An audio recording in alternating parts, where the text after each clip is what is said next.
guys are doing well. For Burundi, Chloe, and Firehawk, we don't have our coffee today. We've already drunk our coffee, our pot of coffee. I probably should not have much more, maybe later, but I do have some water, which I did wait to save to open. Did save to, did, which I'm gonna open now. And we'll have our sips together as always. So grab whatever drink you have, and let's get ready. 1, 2, 3.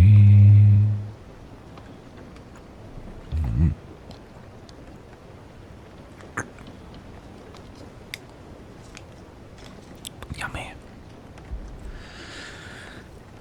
Water is so good. Water is so yummy. All I drink is coffee, water, and beer. But we're laying off the beer for now. Packing for a short trip back to the home city. Nice.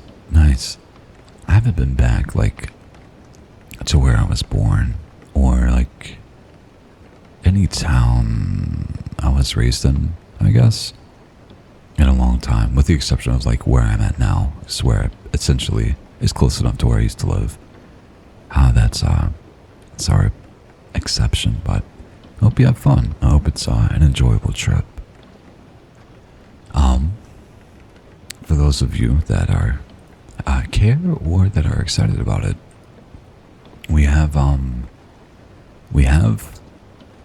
a more than a rough draft version of what the subathon is going to be, and what the little prizes, rewards, goals are going to be. Was talking to you and me this morning, and got her feedback on it, and I'll post it now, but I think I'll also post it later. Maybe I'll just pin it. So I have an idea of what I want to offer, but I would also like your feedback on it for things that you think would be cool to see, and that would make it, that would make it worth it to you. So I'm gonna go ahead and paste that shit. Where the fuck did it go? Oh no. Oh. I have Discord closed. Give me a moment. Unless you want to post it to you and me. I can use my phone. I did copy and save it. It's fine. It's fine. I'll be on my gaming account, but we'll pin the comment. You can? Okay, thank you. But yeah, it's Ayumi's gonna post it shortly. It's what we have, and feel free to alter it, and or just add things that you think would be fun, and we'll definitely add it to the list, or consider it. We'll consider adding it to the list if it's cool. But we do have some pretty fun things planned, and yeah. What's up, Boredom? How you doing today?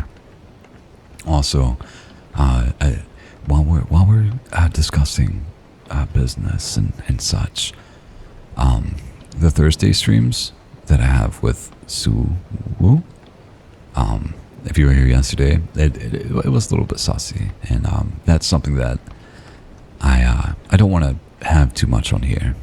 So it's something we've discussed before, but we were going to start at some point another channel. So we may continue our streams for together here and on her channel for a time. But we want to create a space that if you like our banter and you like our interaction, you can go there and watch us there. Probably streaming once or twice a week. Nothing too much. But that way everyone's still held and safe. And that way that you're when you're here, you know what you're getting. And same with her channel. Us being together, we bring out, as you can see, our very most raw and true selves. And that's not really something. It alters the vibes for what we wish to bring to our channels. So it's an idea that we've had for months that we're going to start working on a little bit. So just if that's something you like, look forward to that, and that'll happen. You a busy boy? Listen, Kuma. Amy can share the idea that I had that is a good idea, but is a bad idea for me to take on in addition to everything else. But I had a really good idea, and I'm not going to do it, at least not now. But yeah, it would be way too much to juggle, I think. So it's one I'm going to have to unfortunately turn down from myself. Oh no, I'm so sorry. I didn't mean to be like that. No, at least you don't have anything to apologize for. It's something that like I've been thinking about, and I mentioned like even before last stream that like we used to do that stream with me as Nova and her as her, just because of how we get. But the hope was like doing it together, we could keep things like more comfortable for her chat. But that's just not possible. You get us together in a room and, things are going to get off the rails. But again, it's definitely a situation and something that some people here and some people there enjoy. But it's more about creating the appropriate space and appropriate environment and kind of getting that project that we've been holding on to kickstarted and going. But yeah. So there may still be some streams until that fully gets launched. But we'll try to rein it in a little bit. It's rough. It's hard. But also, we have some stories here. Yesterday, the one that I read was actually pretty cool. If you recall, it was about a road sign, and the story was called "Sometimes the Road Signs Lie." And that involved somebody that the car broke down on a road trip. Their GPS, they had no signal, but the last thing they remember, the freeway was to the right, and then the road signs said it was to the left. And they took the left, and the car broke down, and they were being stalked by what they thought were coyotes on their way to a farmhouse. It turns out it might not be coyotes. This old man is giving kind of vague answers and lies, and yeah, it's fairly short. It's not too short, but compared to the first part, yeah. The read signs don't need to lie. I'll still go the wrong way. Listen, Kuma, we have the same sense of direction, apparently. I feel you. And, yeah. Very much the same. Very much the same. But we'll pick up with that. Now, we'll read this, and, yeah. Yeah. Also, when you joined today, I took it off. It didn't alert anyone apparently yesterday. But did it mention something about, like, the streams being, like, a content warning today? It shouldn't have. I think I gave enough time for it to, like, take it off. But just curious. Eloise. Cheesy Eloise. How you doing, Elo? Just in time for the story. Don't think so? Cool, Kuma. Good. That's good news. Melanie was totally out by the time I entered the room. She couldn't have been there for long, but I saw Ruthie had set her up nicely with a nest of pillows in the right places, and it looked like this might be the first night in weeks that she got a decent night's sleep.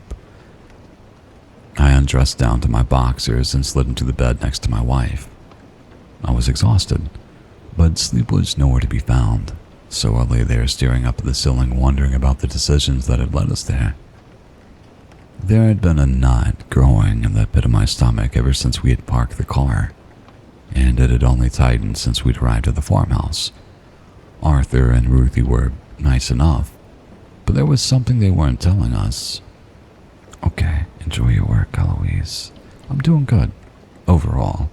Still a little bit like I was yesterday, but not as much. Overall good. If I were watching the night play out like a movie, I imagine that the twist would be that they were secretly plotting our demise, or that the screaming sounds I'd been hearing were those of the victims chained up in the large garage behind the house, but I didn't think so. It wasn't that I didn't think that they were capable of it. I'd only just met them and had no idea what they were actually capable of. It was more that it just didn't seem to fit. It was the look on Arthur's face when he asked me if I had been with Melanie the whole time we'd been stopped there. It was the undertone in his voice when he told whatever was outside that he was just telling me a story. It was the story itself. What was that exactly? Just an elderly man retelling a memory from his childhood, or was it something else? A cry echoed outside the window, this one sounding like Ma. It seemed more believable now that it was a bird, because it certainly didn't sound human now that I had the chance to hear it without other sound pollution. Not exactly human, anyway. Melanie snorted beside me, the preamble to a full-on snore coming in the next few weeks, I was sure. Another scream, this one closer, but from a different direction. The birds were all talking to each other. I sighed and closed my eyes, trying to will myself to sleep, even if it was just for a couple of hours. The house was cold, probably from poor insulation, and the single-paned windows. I pulled the sheets up and turned onto my side, pulling my knees up to my chest for a little extra warmth. I was nearly asleep when I heard claws scratch the wall outside the house and my eyes flew open. Was that the coyotes again? Did the coyotes do that? I wasn't sure. I sat up and listened for more, knowing full well that in the morning I would feel silly for being as scared as I was, but also knowing that the night was as a way of making monsters come out, even if they're just the ones in your head. Yahoy, yahoy, welcome in, galaxy. A scream broke through the silence, this one incredibly loud and right outside the window. I looked over at Melanie, expecting her to be as awake as I was, but she only stirred. I got out of bed and crossed the room, throwing the curtains open, hoping to scare away whatever was sitting outside. I hadn't expected to see a face on the other side of the glass. I stumbled backward, tripping on my own feet and falling onto the wooden floor with a sharp thud. From where I lay, I could see nothing but moonlight coming through the crack in the curtain, and for that, I was thankful. Had the face been that of Arthur, I would have at least understood, despite how sick it would have made me feel. But the face I saw through the glass wasn't Arthur or Ruthie. I didn't even think it was human. Just the sound of screaming I had heard through the wall. It was close to being human, but still not quite right. The eyes were too big and far apart, the mouth too wide, the nose too flat. Could it have been my reflection? The logical part of my mind liked that answer. It liked it a lot. I stood up cautiously, fearful that the face would still be there peering at me through the glass, but as I stood, I saw that it wasn't the case. I could see myself in the glass, just well enough to convince myself that that's what it had been, what I had seen. Scared of my own reflection. Melanie had been awake.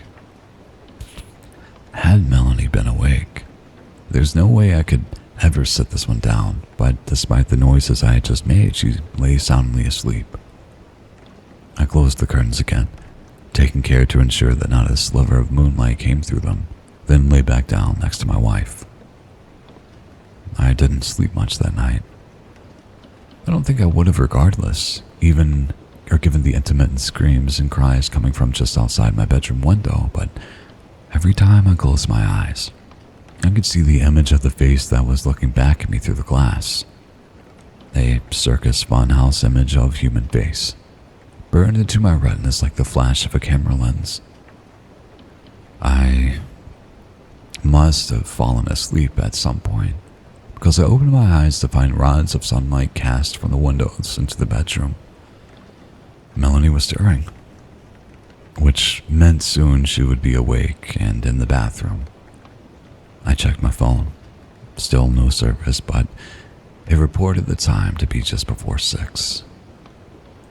The goals seem good. Yeah, I like them. I think the general flow of it is going to be, like, time-based, and I am going to respect myself this time, and I'm going to go for pretty much as long as I can go comfortably. So I'm not going to state a specific hour mark, but we're definitely going to like pause the clock. And when we end stream, I want to make sure that I get good sleep and that I take care of myself. And that way I can like ensure that I'm not going through the motions when it comes to streaming, that you guys are going to be getting the best that I have to offer with it. And again, if you do want to add any suggestions for some of those goals, definitely taking it into consideration. And realistically, it would be helping me out, because as you can see, a fair bit of those are adding time to the clock. So that would take that away, because I think how we're gonna do it is making each sub be about 3 or 5 minutes. So it's going to be a long stream, and it's going to be a multi-day stream, like broken up, but still like long streams back to back. So more suggestions means less time for me, which is, it's a nice trade-off, I think. Also, this weekend, Ayumi, myself on the gaming channel, and Aggie are going to be doing a talk show. We all have the things to get our models on screen, and if you've ever seen any Smosh videos, like the Reddit stories, we're essentially going to be replicating that. We're going to be doing Am I the Asshole subreddit, reading from there, and just kind of chatting, and each weighing in with our own perspective on the stories. We're going to be doing a Smosh video, essentially. I've been watching so many of those, and it seems like so much fun.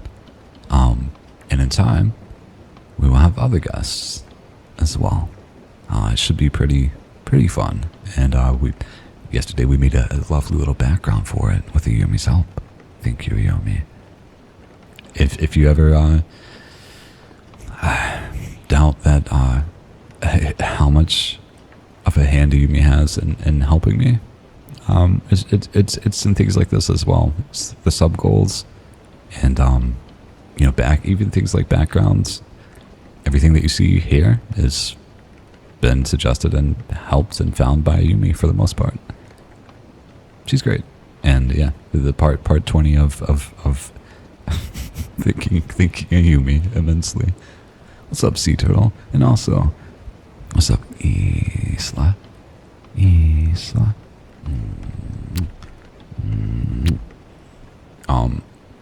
For those that follow the gaming channel as well, Isla and I will be playing Peak today. So that if it's something that you're into, that you want to check out, you can visit her channel or visit mine, and catch us there a little bit after stream today. As always, a little content warning. Here we keep things calm, cozy, say so, soft. There, it's gonna be a very different vibe. So if you do decide to check it out, please keep that in mind. That's so nice. Dude, she's so nice. I probably don't have the time to watch, but I hope you have fun. Yeah, no worries. Oh, big stretch.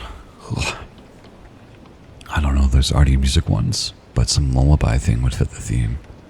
Make a lullaby? I don't know if I could. Anyway, back to the story.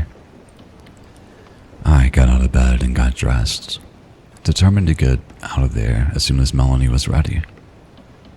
The image from the night before had dulled by then, and although the memory still gave me the creeps, the logical part of my brain had daylight on its side. By the end of breakfast, I would have myself convinced that it had been my reflection in the glass. I'm going to move the mic up so I can get out of this weird half-shrimp position.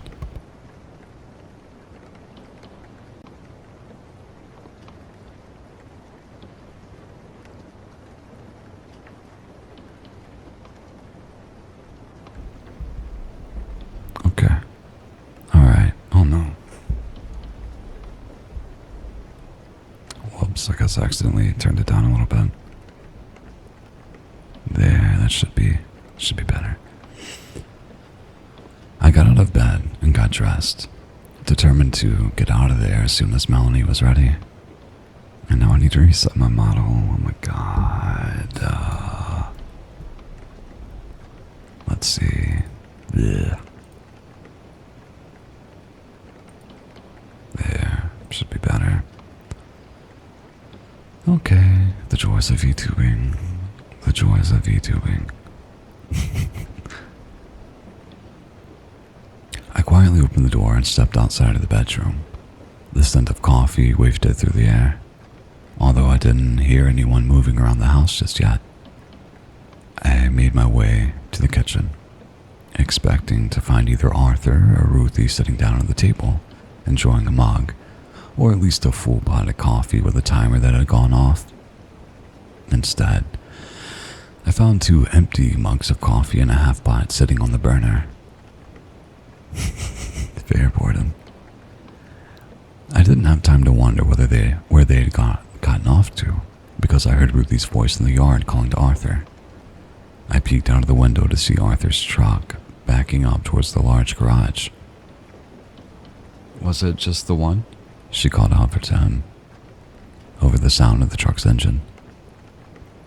Arthur turned the truck off, stepped out of the driver's seat, and came around to the bed where he had 2 large iron poles sticking out over the back. Nah, it was 2 this time, he said. Got a mile one. Got 1 mile one and a half mile one now. He dropped the tailgate of the truck and the 2 metal poles clattered loudly. They're getting more clever, Ruth, Arthur said, hoisting the large street signs out of the back of the truck and carrying them to the shed. It was only the one sign with the Pruitts, and I don't even know where they're getting these things. Probably off some stretch of road around here. We're gonna have to do something about it sooner, or... Don't you say such a thing, Ruthie said sharply. I know, Arthur said, putting his hands up. I'm sorry. I just don't like cleaning up their messes is all. Well, take it up with them, Ruthie said. He's your... Arthur looked up fiercely at her, and she didn't finish a sentence. He may be yours, but he ain't mine, he growled. Mine's out under the apple tree. The couple walked around toward the door, and I quickly stepped into the bedroom. Melanie was sitting up. Hey, Matt. What time is it? I don't know, I said. Somewhere around 6, I think. We should get going, though.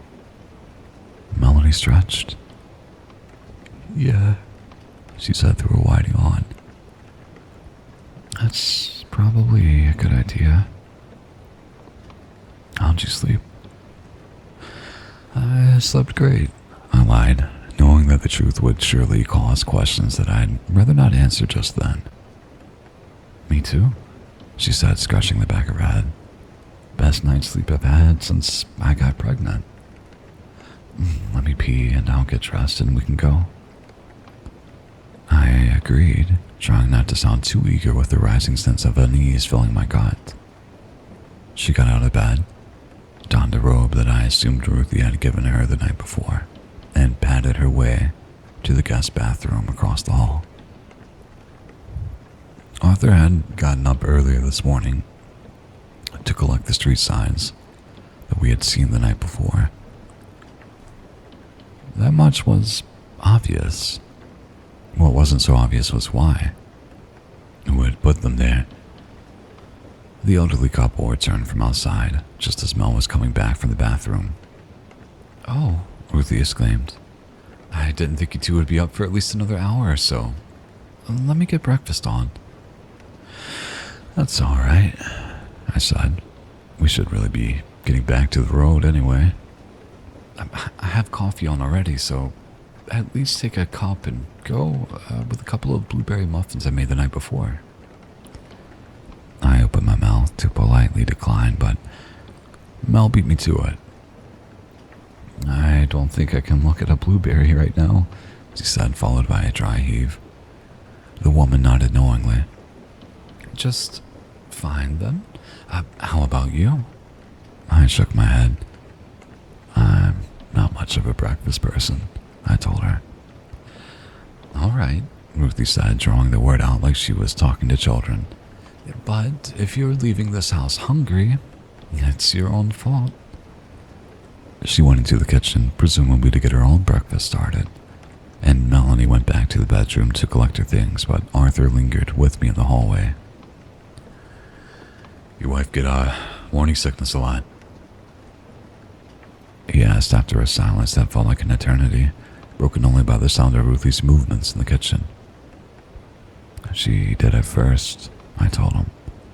"This is the first time in a while, though. The road trip is probably taking its toll, I think." Arthur nodded slowly. "Yeah, probably." Then, after another long pause, "You said you were with her the whole time, right? Ever since your car broke down?" "Yeah," I said slowly. "Why?" He shook his head as if that told me all I needed to know. "All right, man," Mel said, opening the door behind me. "I'm ready when you are." "I'll get my keys," Arthur said. The ride back to the car was quiet and uneventful. Mel waited in the passenger seat, resuming her quest for a comfortable position, while I popped the hood and went to work connecting the two batteries to each other to start the car. To my relief, the car started on the second try. "Thank you for everything," I told Arthur as I slammed the hood of the car down. "Last night would have been much worse if it wasn't for you and your wife." I offered my hand out for him to shake, which he took with a leathery grip of a man who had spent his whole life working with his hands. There was another look in his eyes then, as we stood on the shoulder of the road shaking hands, that told me there was more that he wanted to say, but something even then was holding him back. We loosened our grip, and just before I could turn away, Arthur stopped me. "Hold on a minute," he said. "I got something for you and Ruthie, or for you from Ruthie." He went to the cab of his truck and returned with a dilapidated cardboard box. "Some clothes for your little one. It ain't much, but you won't be getting any use out of them." I took the box and thanked him, doubting that we had ever used them, but feeling that if I refused, he would insist, and I would still leave with the box. "Thanks, Arthur," I said. "One more thing," he said before I could turn around. His voice got quiet when he spoke, just above a whisper and far too quiet for anyone other than the two of us to hear. I looked at him and frowned, searching his face for the joke that wasn't there. Nodded uneasily, and said goodbye. Arthur stood in the middle of the dirt road, waving broadly at us from the rearview mirror as his silhouette disappeared into the dust kicked up by our tires. And we do have a part 3, which is the last in the series. It is also fairly short, but we can chat a little bit. What's up, Miksu? You making some noodles? Nice. May I ask, the story. This is everything we read is from r/no sleep. I mentioned it at the start of the story, but it is called "Sometimes the Road Signs Lie." That was part 2. We read part 1 yesterday, and this is about to be part 3.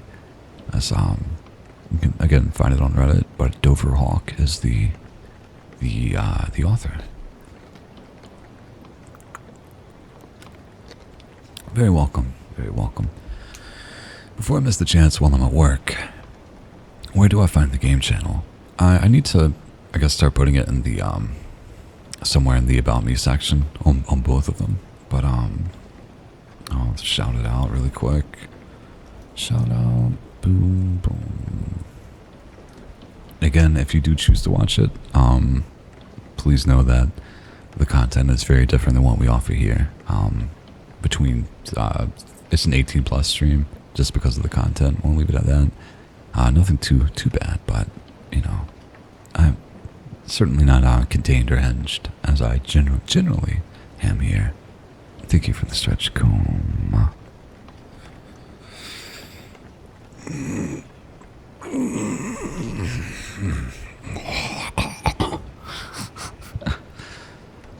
And I have no coffee to judge me back up. Maybe I should make more. Yeah. I definitely need water. Someone just followed me, Alistair. I don't know why the alert does not go off on stream when I stream as me over there, but that's essentially the kind of things that you can expect. Things like that. Oh.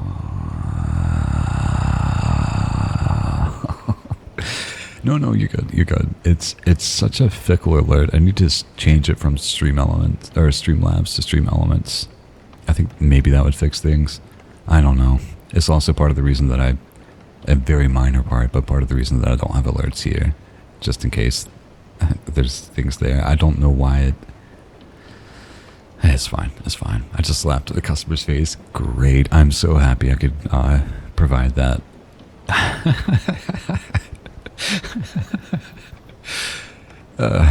Okay. Yeah, it's fine. It's fine.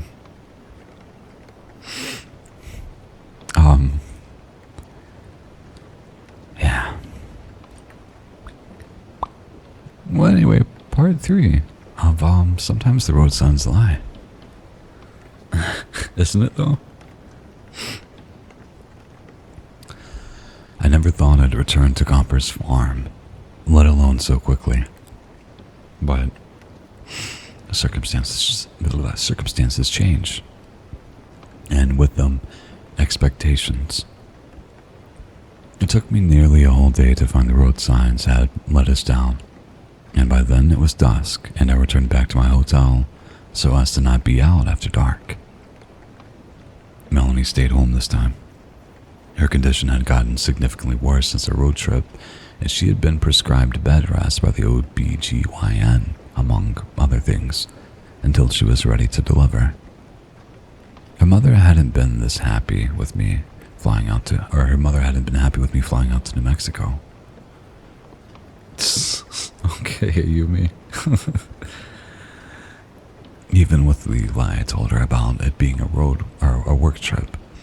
But God, I cannot read today. But her mother's chagrin was a small price to pay for what I was hoping to get out of a reunion with Arthur and Ruthie. I drove up the dirt road, following the only street sign now for Copper's farm, hoping to find an answer to something that had happened to us not long after returning home.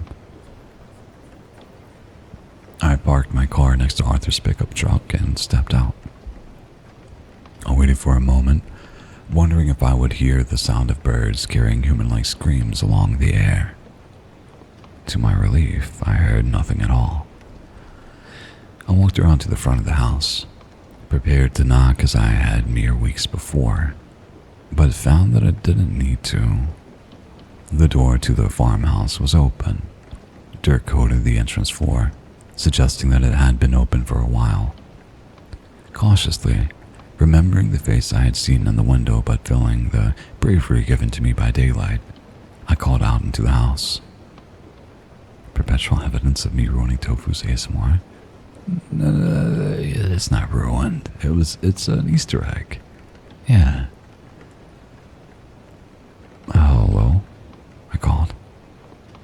Arthur? Ruthie? No reply. I stepped into the house, noting first that the shotgun Arthur had answered the door with was no longer propped against the wall by the corner of the door. Hello? I called. Is anyone there? I explored the house carefully, worried that if I surprised anyone too much that I would find my skull full of buckshot, but sensing that I was totally alone. Did you hear the pop? Did you hear that little crack? The kitchen was clean, with only a couple of plates in the sink with dried on food that could have been from the night before, or perhaps longer. The bedroom where Mel and I had stayed looked exactly like we had left it. Back crack? His jaw crack. I hate them. They're uncomfortable sometimes. I called out again as I headed up the stairs towards the part of the house I hadn't been. There were 3 doors down the hall from the top of the stairs. I chose the first and opened it. It was a young boy's room, a time capsule from decades ago. The boy who had once taught there must have been 6 or so, judging by the toys. Books and decorations filled that space. Above the bed in large block letters was the name Jonathan. The next room was a bathroom adorned with yellow daisies over most of the surfaces. Opened the door to the final room and was struck by 2 things simultaneously. First was the body of Ruthie Gomper laying in bed. She wore a nightgown and looked as if she had gone peacefully in her sleep. Second was the putrid odor that had somehow not completely filled the house, possibly because the door had been left open. It was clear that she had been dead for at least a few days, perhaps not long after Mel and I had left, but there was still no sign of Arthur. I went downstairs and out the front door, glad to be rid of the smell that followed me after I opened the door. I walked around the side of the house, calling Arthur's name and getting nothing in return. I checked inside the large shed and found the road signs that Mel and I had seen driving down the road that night, along with a third that said, "Freeway entrance left 1 mile," just like the first sign we had seen. I turned the flashlight in my phone on, and I held it up to get a better look at the shed. There was some old farm equipment scattered around the area, but what caught my attention was towards the back. I took a few more steps to get a better look, and found a corner of the space had been decorated like a bedroom. There was an old bed with a rusty frame and a torn mattress set up in the corner, along with a collection of what appeared to be chew toys sprinkled around. Above the bed in block letters, similar to the boy's bedroom I had seen in the house, was the name Christopher. I took a few more curious steps forward to get a better look at the makeshift living space. Then I felt something at my feet. I stooped to pick up the item buried in the dirt and found part of a chain. As I picked it up, the chain emerged from its resting place in the ground, and as I pulled it up, I found that it was connected to a large metal pole posted near the bed. I followed the chain on the other side and found, at the end, part of a broken shackle. I dropped the chain, letting it tinkle to the ground, and left as quickly as I could. If Arthur was here, I knew this was the last place he would want me to be. I examined the rest of the farmyard, wondering where, if at all, I would find Arthur, and my eyes landed on a shape beneath a tree in the distance. I could hear Arthur's words from the weeks before. "Mine's under the apple tree," and I wondered if this was the tree he had spoken of. As I drew closer, the shape beneath the tree became clearer, and I recognized it as the man I sought. "Arthur," I called, beginning to jog now. "Arthur, I really need you." I stopped. It was Arthur, but he wouldn't be answering any of my questions. The top of his skull was missing, and his body was slumped against the trunk of the tree, hunched over the barrel of the shotgun that still rested in his mouth. His body was covered in bite marks and scratches that looked like perhaps he had given himself the least painful death presented to him. Gotta head to work, but I hope to see you in chat later. Thank you very much for the bits, too. You have a great day, buddy, and look forward to seeing you again. Bye-bye. Beside Arthur's body stood a wooden cross with the name Jonathan carved into the horizontal piece. He had said his was under the apple tree. Had he been his son?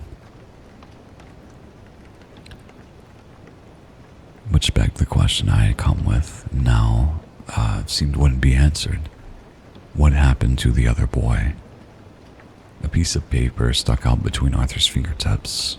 I stooped down and grabbed it, hoping perhaps the suicide note would give me at least part of the answer I'd come for. It was not a note, however, but a photograph. One that had to be 25 years old or so. A younger-looking Arthur smiled back at me, holding a 5-year-old at his hip who wore a wide grin and a pair of overalls just like his father. Next to them stood a younger Ruthie, who stood next to another child who was far larger than the first and whose face had been scratched out. My stomach twisted in knots as I looked down at the second boy. The shirt he wore was one that had been given to us in the box of old clothes. But despite the clothes, it was clear to see that there was still something off about him. His legs and arms weren't quite right. His fingers too long, his torso too thin. It was the body that belonged to the face I had seen when we had spent the night and I had opened the curtain. A creature meant to seem human, but had just missed the mark. I put the photograph back in Arthur's dead hand and walked back to my car. Melanie hadn't been right ever since we left that night. She had gotten sicker and sicker by the day. Her OBGYN had insisted that we come in to make sure that everything was alright, but that's when we discovered it. Melanie was pregnant with twins. The doctor told us it was possible, however rare, to miss a child in the ultrasound, but I knew this wasn't what it was. I knew that wasn't what it was. The pieces all started to fall together for me over the next few weeks, which led me to take a flight back out to New Mexico in the hopes that Arthur or Ruthie could help us. When we had left that day, Arthur had told me something I hadn't taken very seriously. He said, if she has to, take the little one and run. Those words echoed in my head when we went through the box of clothes Ruthie had given us. We saw that the baby clothes came in mostly pairs, which made sense because we knew that the couple had twin boys. But when we noticed that there were always a far larger outfit than the other, I began to wonder why Arthur had told me to take the little one and run. What happened to his little one? Furthermore, why had he been so concerned about my leaving Melanie alone that night? He had asked me at least twice to make sure, as if it were vitally important, and I had shrugged it off, not realizing then that I had left her alone that night, just once, when I jogged out to get a better view of the street sign, just before I heard her scream. She doesn't remember it, but I believe that's the moment when this thing, Christopher, got to her. Arthur had warned me about the birds that lay their eggs in another's nest. He had even gone as far as to call the things making the terrible noises birds, and it didn't click. He had been trying to warn us about Christopher and however many others like him that were living there at the farm, about the dozen or so pairs of eyes that had followed us up the trail to the house. Those things didn't like that and stopped him. They had cried out in the dark outside the window as they listened to him tell me the story about the brood parasite birds and the birds who mimic the sounds of children crying. They didn't like it because then they had laid their egg, leaving nothing but a faint white scar encircling her navel that was nearly completely gone now, and they didn't want us to know. I wondered if Arthur had killed Christopher before taking his own life. The wounds on his body told the story of a man who had fought hard against a wild animal, and I could only imagine it had been the creature who had been born from his wife's womb alongside his son. He had told me that the blackbird had ripped the other birds to pieces when he was a boy, and I couldn't help but think that the same thing happened to his son at the hand of the other. If that were true, the only thing that could stand between Arthur and redemption for his son was Ruthie, and with her gone, that was all he had left to do. I could see him discovering her death and setting out to avenge the death of his only son after all these years, to find that the fight was one he could no longer win. He had taken his gun outside and had searched for the beast, eventually finding him and perhaps killing him before crawling his way back up to where his son lay, turning the gun on himself lest the wounds take his life instead. Or perhaps not. There was no way to be sure. Not really. I got back to my car and climbed into the driver's seat. My hand shook as I turned the key and started back down the road. My phone found service for just a moment, and I looked down and saw that I had 3 missed calls, 2 from Mel and 1 from her mother. There was a text message as well that read, "It's happening." I was about to be a father. I stepped on the gas pedal and sped back down toward the main road, stopping only for a moment to make the turn of the now defunct sign the Red Coppers Farm. As I made the turn, and the sound of the engine was low enough, I thought I could hear a cry carried in the air. The sound was almost human. Ma.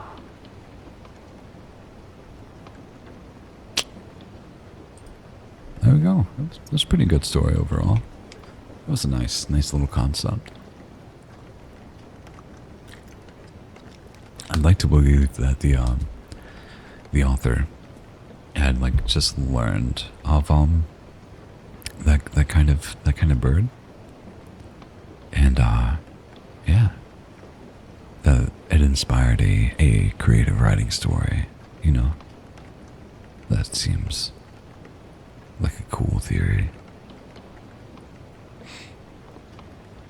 Yeah, me too.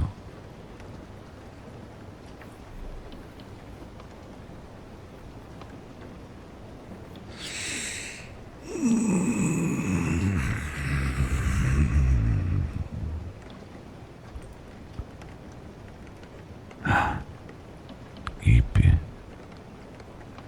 This always makes me eepy. You missed the ending? Got a call?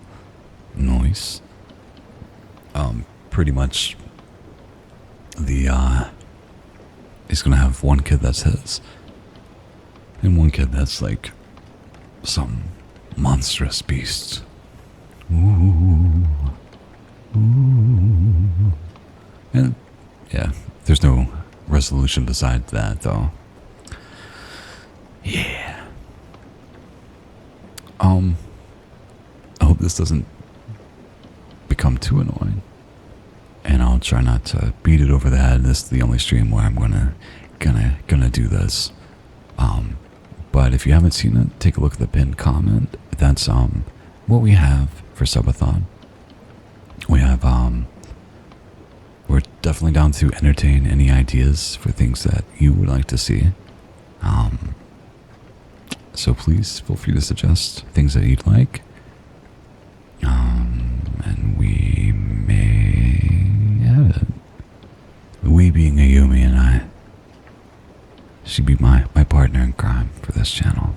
Yeah. So we have a couple more stories here. Both titles are fairly interesting. So if you want to vote as well, I understand that, there's folks lurking, and very much support it. But if you want to vote, feel free. For the first one, just type in 1. We're not going to do a poll. But the first one would be, I was born with the ability to see thoughts. There's something living in my coworker's mind. And if you prefer this one, just type in 2. For nearly a decade, the doctor has been keeping my tumors. Bum bum. Drink coffee with salt. Ayumi had told me about that, and I actually tried it. It's not much of a difference, but yeah, it's something I won't be doing again willingly. Okay. Seems like we'll be rating number 1. Okay, so I was born with the ability to see thoughts. There's something living in my coworker's mind. I never told this to anyone, not even my family, but I feel it necessary to write this after what I saw a few days ago. People like to think that their thoughts are private, never to be seen by anyone but themselves. But to me, minds are like open windows, easy to be peered into and invaded. It's sort of like tuning a radio. I can choose whose thoughts I want to listen in on and when to reach in. I was just sort of born with this ability. I'm not really sure why. I learned to glide through life without drawing that much attention. Smile when people expect it, nod when they need reassurance. It's easy when you already know what they expect to hear. But of course, not all gifts come with downsides. What the hell was that? That sounded weird. Some thoughts go best unseen. I've heard things I truly wish I hadn't. Not just painful truths or depressing regret. No, I've seen things far darker than that.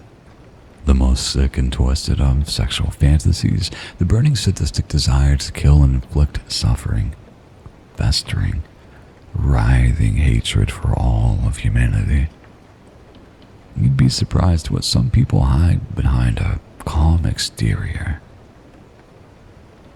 What I'm trying to say is that I thought that I'd seen it all. I thought I knew what the darkest, most sinister things on this planet were. And that all changed a few days ago. I worked in retail for a couple of months as of writing this. The closing shift at a cheap grocery store, the kind with bright lights, loud pop music, and dried up plants by the entrance. It was about as uninteresting as it sounds. That was until he showed up. He just appeared on the schedule one day as Jack. The corporate said he was a transfer. The first shift I had with him was 3 days ago, stocking the back shelves together. He didn't talk much, didn't ask questions, didn't seem confused by anything. He just knew where everything went.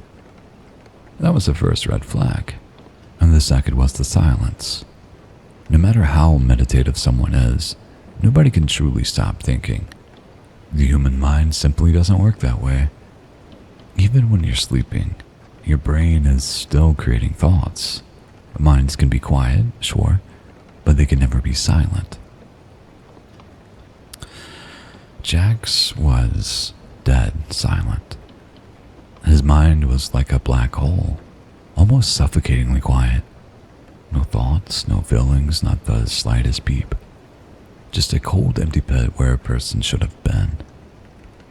I can't possibly describe to you how shocking it felt reading his thoughts for the first time, only to be met with nothing.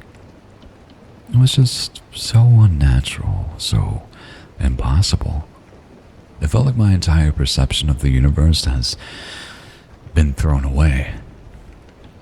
The harder I focused, straining myself to dig deeper into his mind, desperate to find something, anything. And I did find something, at least a trace of something. I could barely pick up on it underneath all the silence. It was like a faint, rancid odor from something far away, festering in the distance. It felt sinister. It felt vile. It felt disgusting. It felt like it was staring back at me, like I was looking down at a black, murky ocean with a massive inhuman face just barely visible a few dozen meters below the surface, gleefully smiling up at me. And then, for a brief moment, I caught a glimpse of something. Not just a trace, not just a feeling. I saw it. Only a glimpse, and a blurred one at that, but for a few seconds, I saw it. Kuma's stinky brain. What's up, Sonoma? It wasn't a thought. It wasn't like anything else I'd seen in someone's mind. I'm not really sure how to describe it, but I do my best. Also, Sonoma, please take a look if you'd like at the pinned comment and throw any suggestions you have that you'd like to see, if there are any. There's no pressure to. From what I could make out, it was a massive labyrinth larger than a planet, constructed from rancid, rotting, moldy red meat, all of it swarming with trillions of maggots, flies, and other hellish insects, some of them mutated to freakish proportions. There were a few thousand people in the labyrinth, each horribly maimed in their own gruesome way. They were ravenously eating away at the rotting meat, their stomachs bloating to ridiculous sizes, only to eventually shit it all out. That was their eternity. I don't think they were allowed to die. I don't think the labyrinth would let them. And then, I could no longer see it. The glimpse was over. It was less than 5 seconds, but it felt like hours. I had seen so much, and yet somehow I could tell that I only scratched the surface. That labyrinth was only the tip of the iceberg.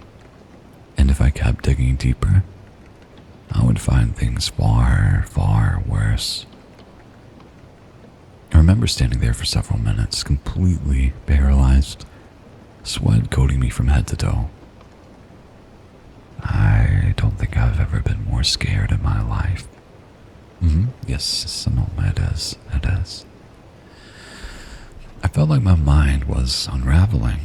I had seen something I was not supposed to. Something that was never meant to be seen. And the worst part is, it saw me back. It knew I was looking at it. I am 100% sure about that. I don't know how I know, but I do. And maybe it's a sixth sense, or maybe it wanted me to know.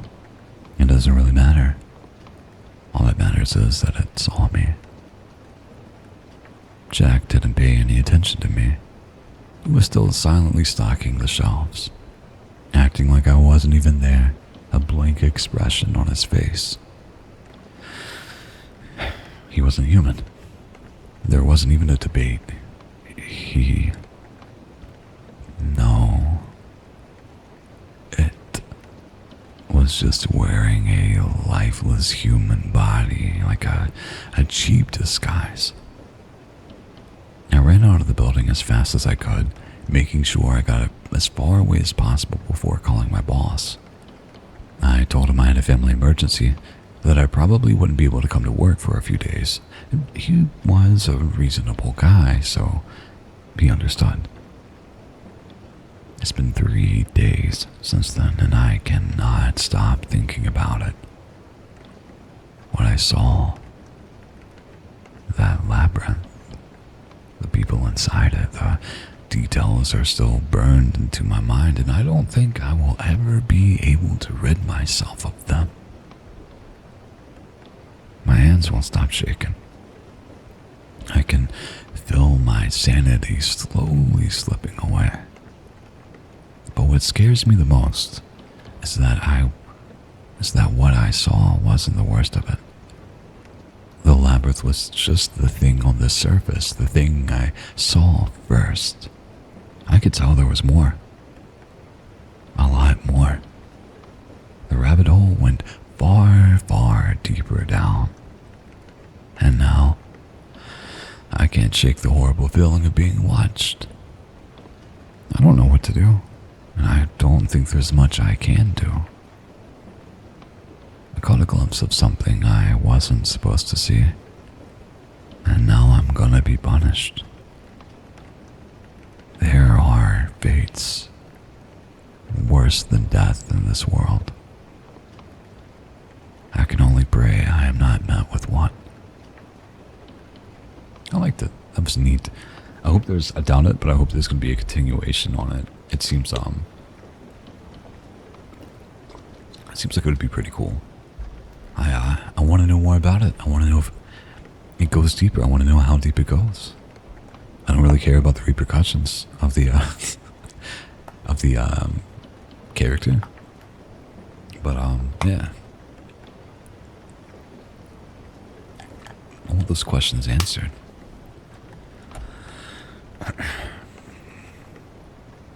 Man, it feels like my neck needs to pop, but it cannot pop.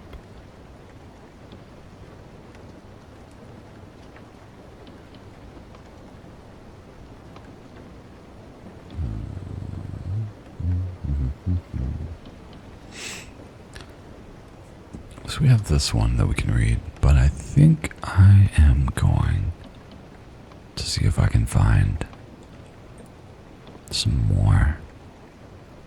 I did mention that I wanted to do a longer stream today. A little bit longer than normal. We kind of go for an hour and a half or 2 hours. So I think we at least commit to like 2 or 3 hours. One of the worst feelings of not being listen, I had like a work injury a few years ago. I'm just checking my email to make sure I don't have any jobs, and I don't. Okay, nice. And it's like affected the shoulder, neck area. So it'll like get a little bit tense and stuff, but I found like an exercise that really helps with it. So like it feels better than it used to. But that is like one of those feelings I get often, like I need to pop my neck and I can't.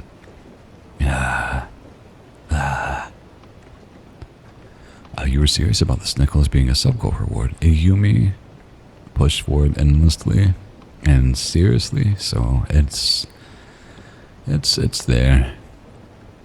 It's there. She says it's bad, and again, I think it's going to be very underwhelming for you to see. But it's something I'll do because the bunny told me to. She's the boss bond. We listen to the bunny. Otherwise, I would never post anything, and I would never do much, and I wouldn't be as inspired and motivated. She's a good bunny.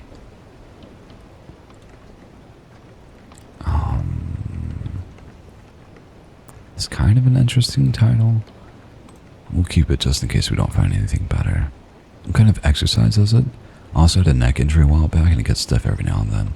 It more so helps my, like, the shoulder aspect of it.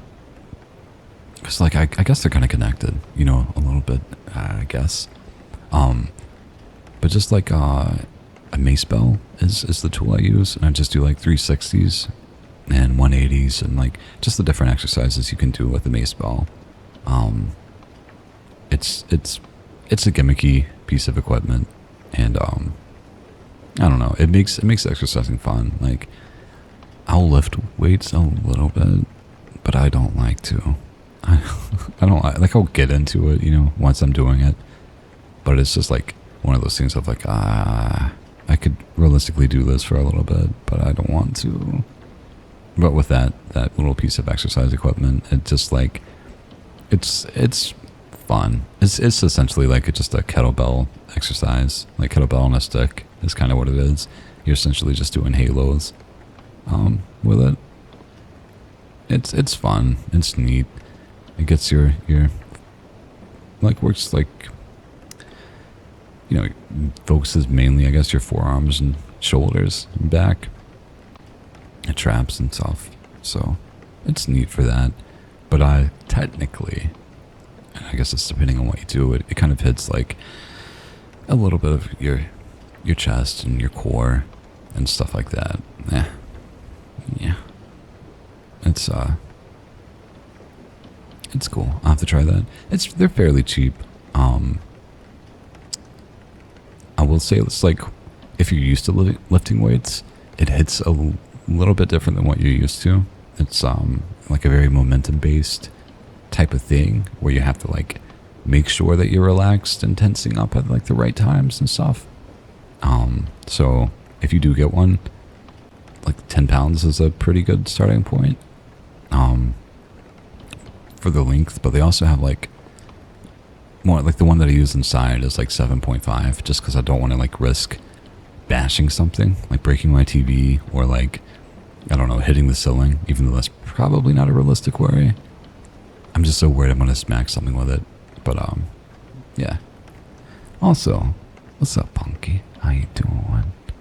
How's your day? And Simp, daily coffee. We don't have coffee. I might make some though. I might make some after I stream with Isla. We have water, so I'll take a sip with you. 1, 2, 3. Yummy, yummy, yummy. I like that idea, Sonoma. I don't know if I read it out loud. One of the smaller sub-goals could be having the viewers nominate or vote on a script and story to be read. I like it.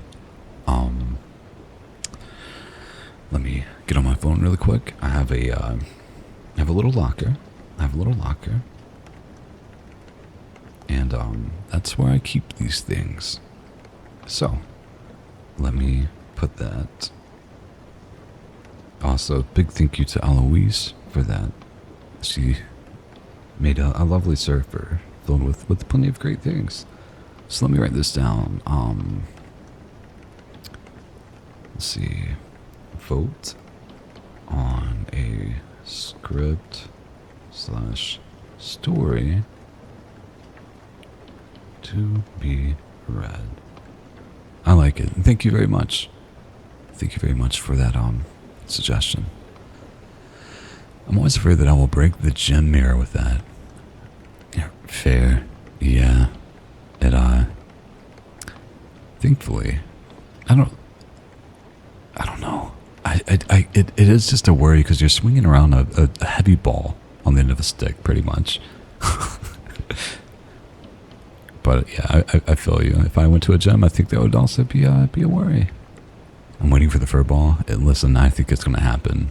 I think that one's achievable. I think that's one that unfortunately we're going to add. But it's there's an option for it to be obtained. Go to luck and try to sleep. Good night. You have a good night, Firehawk. Thank you for being here, and thank you very much for your support and hanging out. That's very much appreciated. Have sweet dreams, buddy. Recovery has me in and out of sleep a lot, so you've been missing streams. That's fine. There's also no obligation to be here. You've done exactly what I expect from you, which is show up when you feel like it. That's it. It's really easy. I'm happy you're here though, and it's okay to miss streams. It's not a big deal at all. I read Gay Mirror, and I was like, where can I get that? Oh my god, Amy. I hope you find one. I hope you find what you're looking for, bud. Bianni.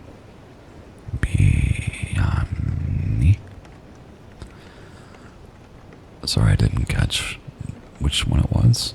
Wait, what do you me? Or Eloise? Oh, I was thinking for the server, if that's what you were talking about. I just threw something in my locker, so thanking you for making a space for that stuff. Sure, Simp, I got you. Yeah. Nikoni. Saving for the fur ball.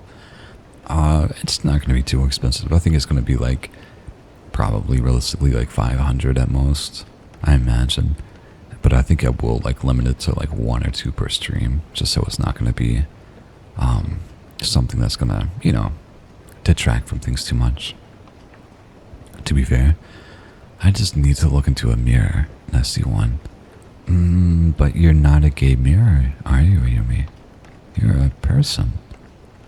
And it sounds like you just have a regular mirror.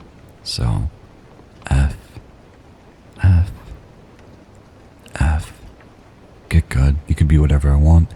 I don't think that's true. And I really hope you would, if you could, that you would not turn into a mirror. I'm a VTuber.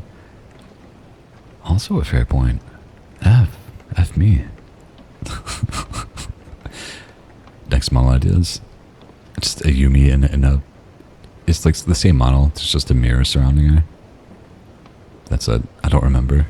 No, Eloise. You're a staple of my life. You can't be forgotten. Even though that's not the way you meant it. But still. Neo. My little artist companion. One of my best friends. Neo. Next model is just a bunny-shaped mirror. And it has chat on it. Chat's gotta be like, reversed, though. So you can't actually read it.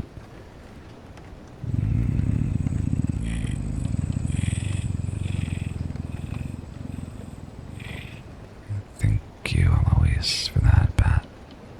Thank you. What's up, Haxor? Bunny. Hey, you have a bunny friend now. Ho ho ho. Ho ho ho. Welcome, man. And let's have that sip. I don't have coffee, but I have water. But let's take a sip together. 1, 2, 3. Is everyone just talking to themselves at that point? I think so. I think Ayumi has to have like whenever she's doing a stream where she can't talk or something. That has to be chat on one side of the screen, and then bunny-shaped mirror reflecting chat back at itself in reverse. I love it. This is make it a thing. Listen, I'm taking credit for it. I don't know how true it is, but I'm taking credit for it. That's why we have a Yumi worm. It may or may not be true. I think it is. I think the idea was born here on this stream. I am unsure. You don't have to verify it. Let me believe it if it's not true, Bunny, please. But yeah, maybe if you do see that, you'll know where it came from, Kuma. You'll know where it came from. Yeah. Oh yeah. It stemmed from your mind, yes. The most beautiful mind farts, the Cecil would say. That's what I have. That's you sniffing those mind farts up and making them your own. Buyani. Bianoi. Also, Nyahoy. Welcome in, Anya. Welcome in. Your name looks familiar. I don't know why. Sniffing the idea. Yeah. Sniffing the mind fart and turning it in and making that fart a reality. By the way, that's Isla's phrase. Mind farts. I love it. We support it. We stand it. Oh. I learned how to use that phrase correctly. Oh my god, Kuma. At least you have like the color of the bottle works with it. Well, so I accept it, and I'm not gonna read too much into it. We stand Isla in the chat always. The only VIP member we currently have. Hey yo. It's one of my best friends as well. And we will be streaming again on the gaming channel after this at some point today. Playing Peak. And it's gonna be bad. It's gonna be really bad. It's gonna be fun though. Isla's the VIP of the VIPs. Hard agree as well. Round of applause for Isla, everyone. Just for being their wonderful self.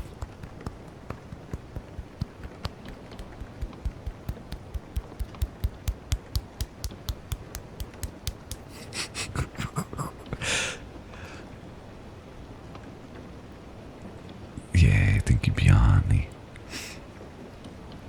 E kuma. Let's see.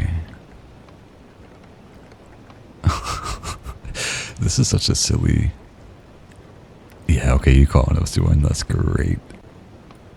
Let me, never mind. No. This title for the story is hilarious. And it's fairly short, so we're going to read it. I'm a delivery driver. Last night, the order wasn't food. It was me. Oh no. What the heck's going on here? I was getting more water. We are loving you, Isla. Agreed? Agreed. We do.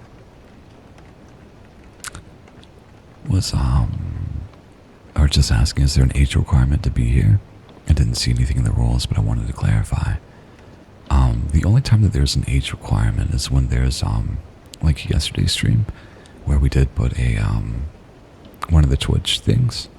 I will say, that we do, well, we are like a comfy, cozy channel, an SASO channel for the most part. We do read, some horror stories from subreddits. So, there's that. It's not everyone's thing, but also, I loved reading, like, spooky stories as a kid. Reading creepypastas. The content's not directed for any certain age group, but yeah. As long as things are, like, comfortable, say so, and not directed at anyone, that's really what matters. 18 is preferred, yes. That is... Yes. But yeah, let's read this weird story. I'm a food delivery guy. Nothing glamorous. Just delivering food and collecting cash, but hey, it pays the bills. I usually take the late night shifts because people tend to tip more after midnight. The only problem, late night runs can get weird. I've had drunks try to hug me out of nowhere. Drugged up guys staring at me like they wanted to fight, or worse. At one time, I rang the bell at 2:30 a.m. and a fat guy answered completely naked, just standing there waiting for his order. But nothing ever topped what happened to me last week. I started with an order on my delivery app, Night Crave, tagline, for every craving, no matter how late. I never thought that line would haunt me later. The order was simple. 1 pepperoni pizza and a Coke. The tip was huge. I didn't even think twice before accepting. I picked up the food and followed the GPS to an unfamiliar neighborhood on the edge of town. Streetlights were flickering like they hadn't worked properly in years.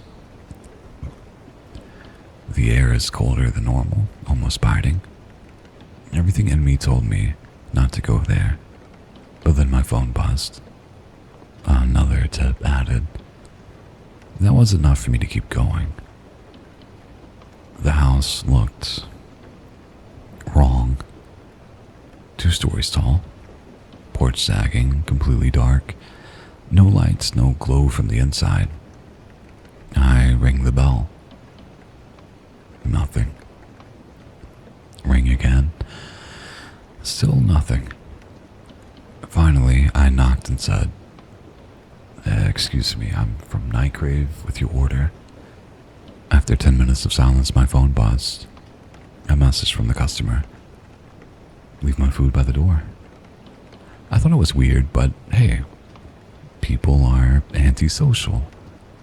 I placed the food down and was about to leave when I noticed something.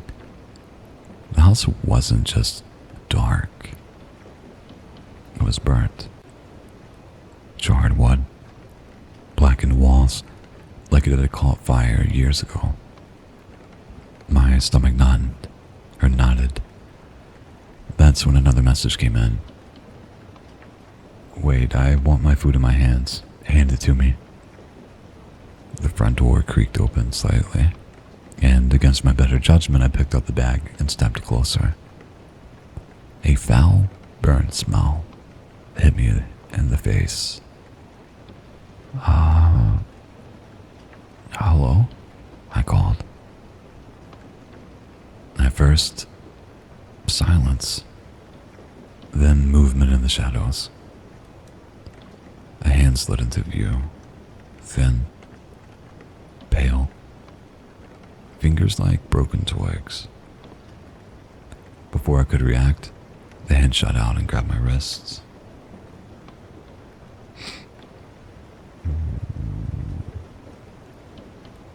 Sorry, give me 1 second.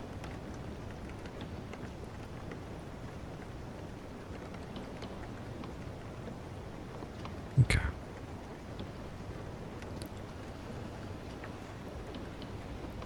Before I could react, the hand shot out and grabbed my wrist. The hand was ice freaking cold. I screamed, yanked myself free with every ounce of strength, and stumbled backward off the porch. The door slammed shut behind me, rattling the frame. The Coke can rolled into the shadows. I didn't care. I bolted to my bike and sped off like the devil himself was after me. In my mirror, I saw movement in the yard. Too fast, too unnatural. The figure stopped at the edge of the house, and then they waved. I didn't stop until I was back home. The next morning, I convinced myself it was a nightmare, but the mark on my wrist told me otherwise. It looked burnt. Not like fire, but like a handprint seared into my skin. I crashed at my girlfriend's place for a couple of nights, told her what happened. She tried to calm me down, but then she got a message from her friend, a news article. The headline read, "Young woman in her 20s dies in suspected self-immolation. Alleged attacker, unidentified." The photo attached, the same house, smoke-stained walls, burnt windows. The girl had been a medical student, living alone. A delivery guy had assaulted her, and she survived the attack, but not the shame. She doused herself in kerosene and set herself on fire 6 years ago. And here's the thing. Another writer shared a screenshot of his app. That same house, still active, still placing orders. I stopped working late shifts. For 2 weeks, I slept with the lights on, double-checking every lock. But curiosity eats at you, doesn't it? One night, I opened the app just to check. Right then, I got a notification. An active order. From that house. I froze. Opened it, my screen glitched, then rebooted. When it came back on, the app said, "Your order is on the way." I wasn't even on shift. I hadn't accepted anything, but the trip was assigned to me. And in the reflection of my phone screen, for just a split second, I swear, I saw her. A woman behind me, skin cracked like burnt paper, hair smoldering at the ends, watching me. I panicked, shut my phone off, and ran back to my girlfriend's. For a month, nothing happened, except the app kept reinstalling itself. I'd uninstall it, and the next day it would be back. Then, tonight, the notification changed. The order wasn't for pizza and Coke. It said, "One delivery rider. Delivery instructions? Come inside." And then my phone buzzed again. "Arriving at your doorstep at any moment now." But I never accepted any order. I never got on my bike. So, who's making the delivery? Wait, someone's knocking on my door.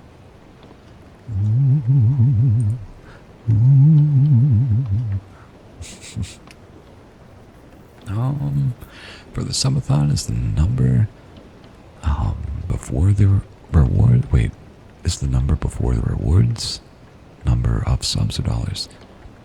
It is subs. It is subs.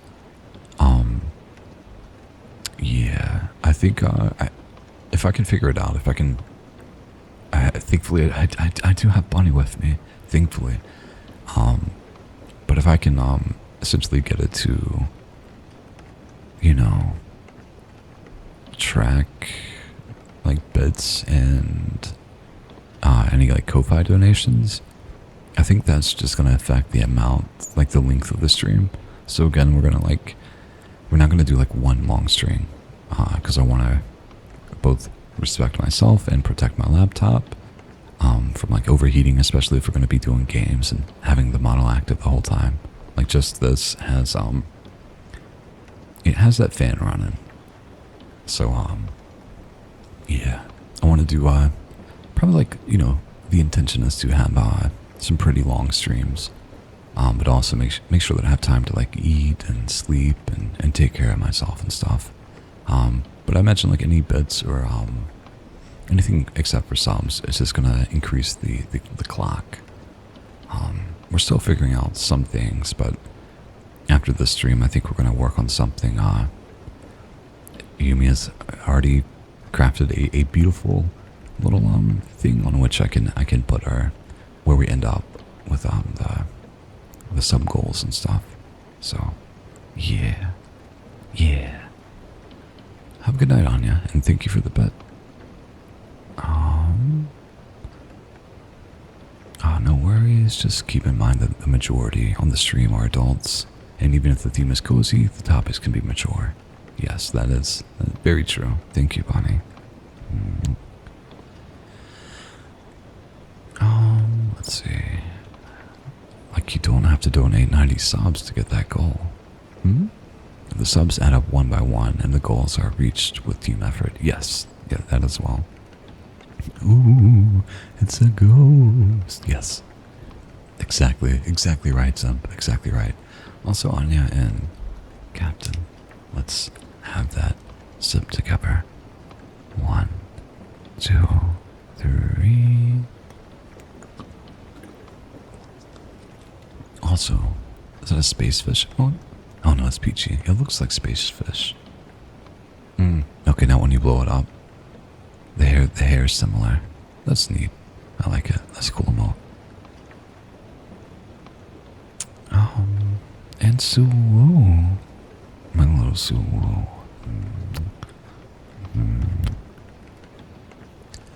Make sure you're taking care of yourself and spending your time as you want to. And that's all I'll say. Okay, lady. What's up, Nick? How you doing today? How's it going? I'm on mobile right now and thought it was a gun emote. That's hilarious. You had to check too. Oh, God. I guess I can see, like, from a distance, because I see it blown up. But I can see how it could be mistaken for that. You've been lurking? Things to work. But just thought of a possible redeem. Hit me with a coffee. Hit me with it. What you cooking? What you got? I'm about to rest. My nerves are breaking. But I did all I had to do. Listen to you and winding down now. Good. Not for the nerves breaking, but proud of you for not feeling that, but recognizing it, and also taking time to rest. Good girl. Good little Sue.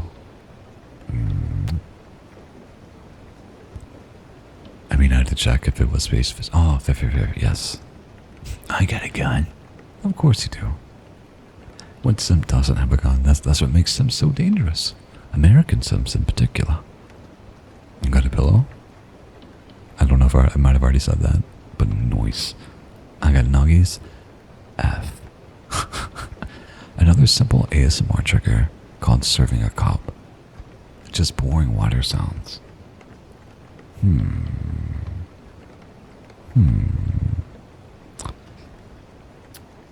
It's not a bad idea. The problem is, will I remember to have a cup on my desk specifically for... You know what? You know what? I'm getting close to out of water. So give me a second. Let me go grab a cup. Let me go grab a another cup or another bottle of water. We can test it out because like one of the reasons I don't have really any triggers is like besides the ones I have is because of the processing thing. But we'll test it out now. We'll test it out live. Those of you that like the idea can let me know what you think of it, how it sounds. So just give me a moment to go get water and grab a cup, and yeah, we'll test it out. We'll test it out. Be right back.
Okay. All right. Let's see. You think I only got one gun? Well, you're wrong. Feel my pew pew. Nice. And yeah, thanks for the emote that you owe me. What's up, Don? Welcome in, buddy. Welcome in. And thank you, son. Okay, coffee, let's try out the redeem. This is also going to be a problem. I think my model's going to get real weird. Thanks, guys. Appreciate you. Let's see. What's the... Oh, this is such a fucky way to do it.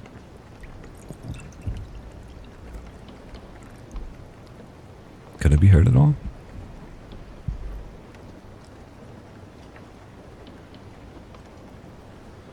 Might be to, oh, okay, you could hear it. I wish you could see how loud it came in, though. What's up, Stilly? Coffee? I wish it were coffee. This is water. It was a little quiet. Yeah, that was my fear. It's, such a delicate sound. And, with us having to, like, ride the line between, like, high gain and or like, you know, having lower gain and our processing to take out the fan sound, I thought it was one that would wouldn't work well. If we ever get the 3DO, it might pick up more, depending. I'm unsure.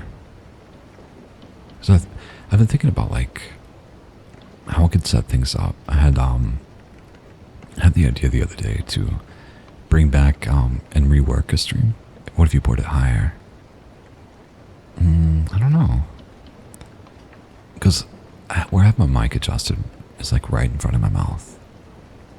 So it's the thought that I'm like having in real time is like if I had like a 3DO with a stand or something, I could use that for like the talky stuff or like for triggers and use this mouth or this mic for like have one mic dedicated with stereo sound for triggers, where I could like have it lower so I could pour it higher. Because like right now it would involve like lifting it over my head to pour and doing it right in front of my laptop, which I don't feel comfortable with as clumsy as I can be. That just seems like a recipe for disaster. But maybe in the future, because I have thought about like getting more, doing more like triggers or adding more triggers. If we can get like an appropriate setup, I think even like getting a tiny mic stand and having it essentially like this mic under my desk, or the 3DO under my desk. I could do like any trigger sounds without having to like contort my body, and getting in front of the webcam is probably like the biggest thing as a VTuber, but also like it would cut down on the fan sound. It would be away from the desk. It's a little trickier than I thought, since the type of cup and glass also affects the sound. Maybe that's it. I got a coffee cup, so that could be the issue as well. It's definitely let me write it down. Put it in my locker as well, just for the future. Write like 3DO redeem. 3DO redeem. Pour stuff into cup. There we go. This one I'll definitely think about, and I'll also see if I can make it work before we get that funded.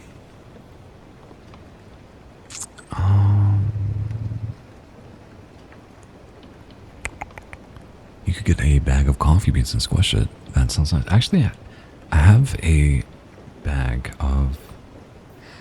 It still smells nice. I don't know what coffee it is, or not coffee. I don't know what kind of tea it is, but it's like one of the infusion ones, I think, that Sue drinks. And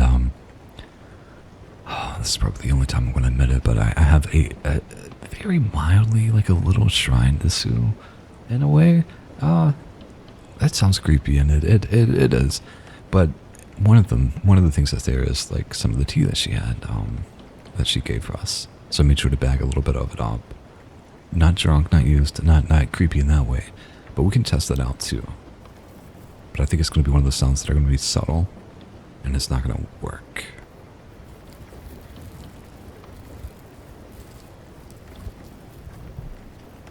You're not surprised? Yeah.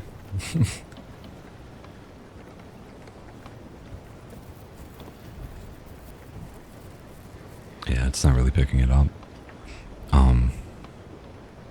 It's a good idea too, though. So yeah.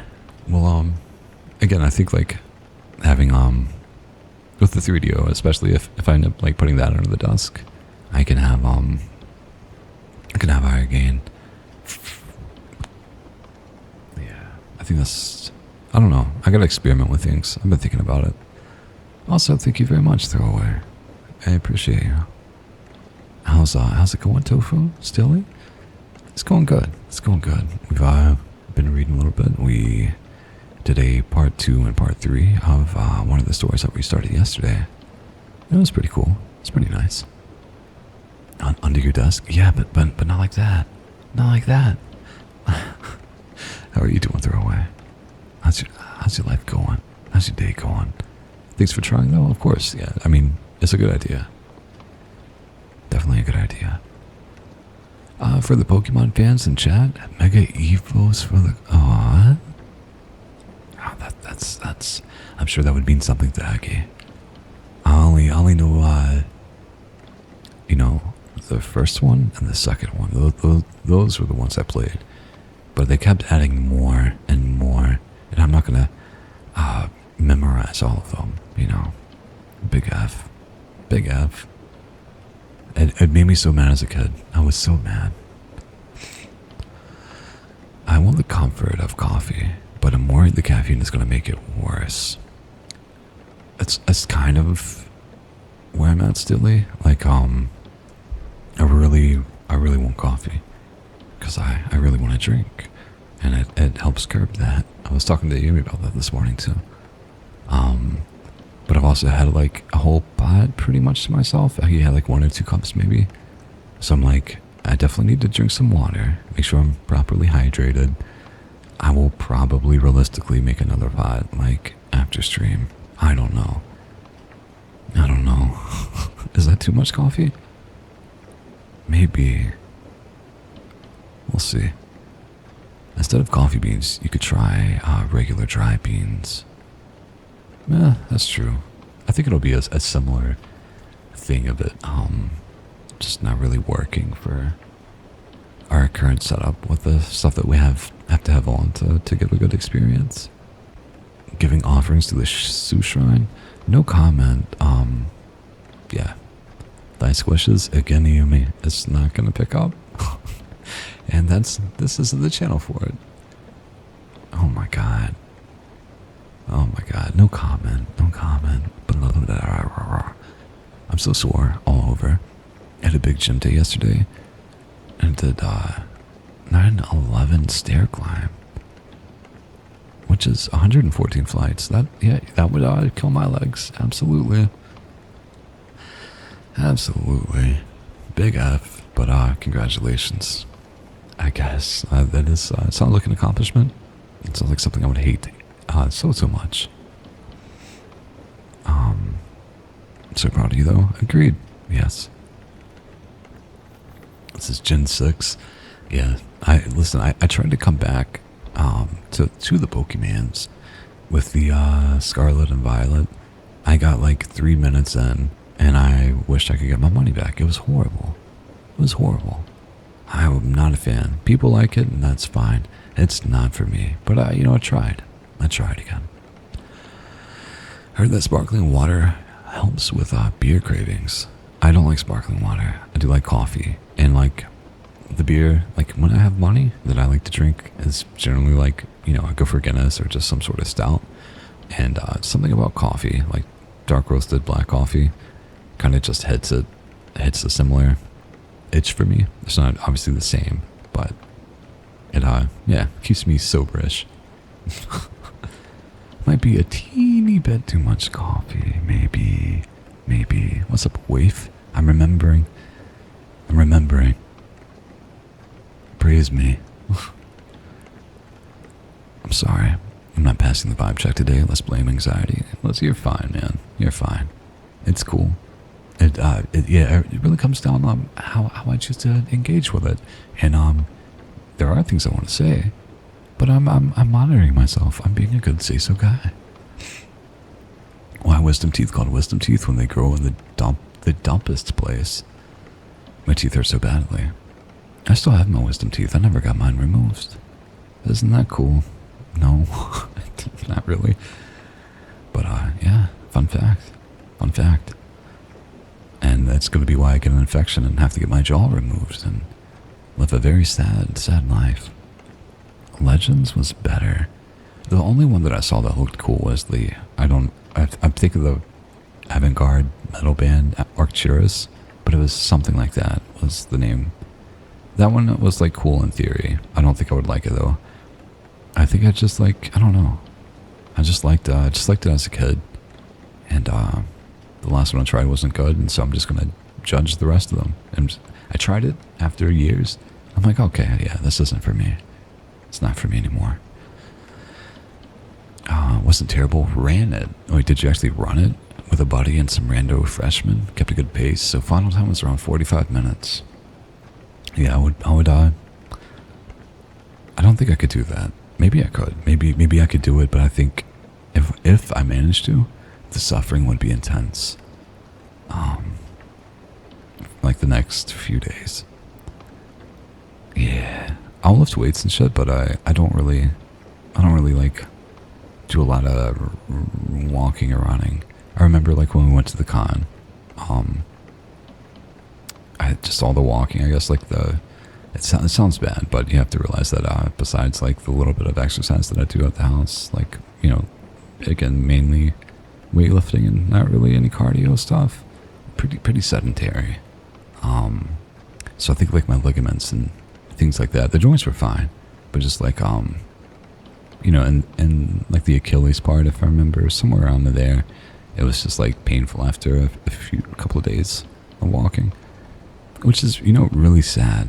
And one of my things was like, okay, even if I'm like lifting stuff and, you know, taking my care of myself in that way, I should probably make sure I like go for walks or like try to, as much as I hate cardio, like, you know, do some jogging. But I haven't done that and I'm lazy. I'm still lifting weights though, so that's a little bit better than what I used to do. Nah, it's embarrassing. It wasn't terrible, and I already read that. There is no vibe check to pass. You're good. There's a say-so vibe check to pass. That's a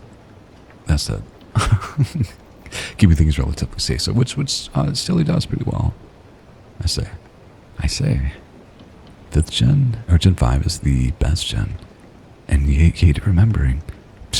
And thank you for the little corgo. Appreciate you. What is a pajama Sam? I don't get this. I don't know what this is. Oh, no, I do. Never mind. Okay. What Weef had posted. That's great. Oh, wow. I was confused why I was feeling lightheaded and weak. I forgot. Oh, my God. Yeah. I'm going to eat a little bit something after we end stream at whatever point. And got to make sure I'm well hydrated, well fed. So I'm not taking it out on these. I would never, but still, make sure that I'm in a good mood, you know. I got banned from eating food by my own body. Very cool move there. That sucks. Legends RCS, yeah, that was it. Arcturus is better though, you know. It's a cool band. They had some cool bands. Consumption is required, but you don't want to get consumption, you know. And what's up, baby? VT. Let's have the daily coffee. 1, 2, 3. I have 3 of them. They grew in sideways, but just took the place of teeth I was missing. I mean, that's pretty pog. I love Pajamas and I'm playing Freddy Fish today because it's Friday. I should be playing the car one, whatever the car one was. That was the only one I played as a kid, and that's the best. Edutainment games. I hated it. I loved it and hated it. A car going to the moon in this economy? Come on. Get out of here. That's all I remember of it. Funny enough, it gets better on the 50th flight because you stop feeling your legs. Yeah, that's not something I want to experience, buddy. I need to play Black and White. Fair enough. Black and White 2 is also fire. Wait, why did they make a second one? We're still talking about Pokemans, right? Are they running out of the colors? So they're just like, oh, we're gonna do that again. I'll have to be there, Pajama Sam, and put out were my favorite growing up. Fair. And to be fair, we don't pass that vibe check ourselves sometimes. That is very true, Yumi. But we're trying. We're trying.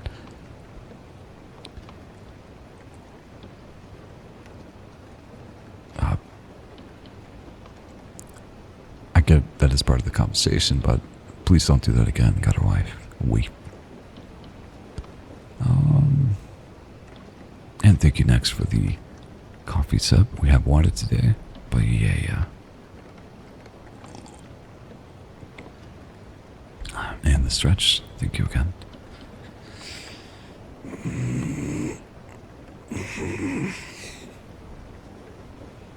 But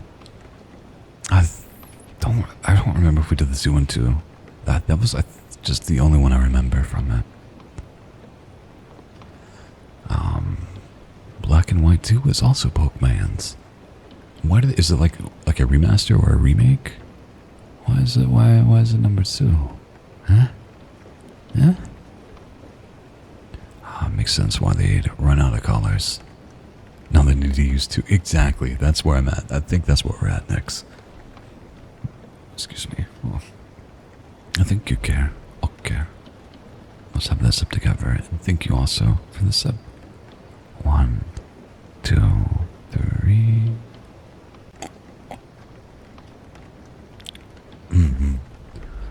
Enjoy the lark and good sleep. Let's see.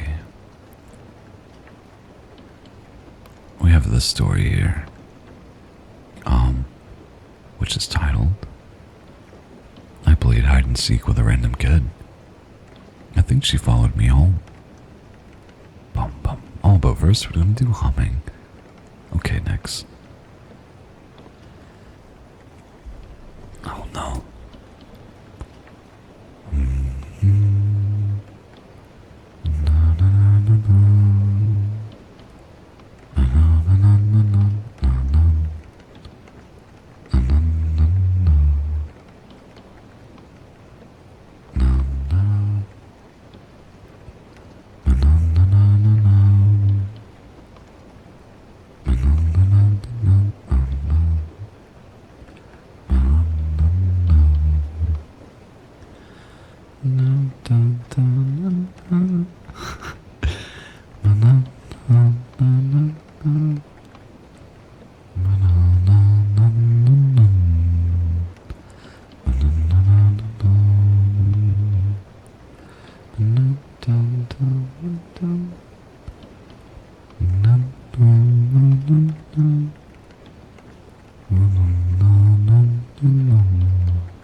I said it before, but you got a sexy voice, and it always helps to relax and soothe me.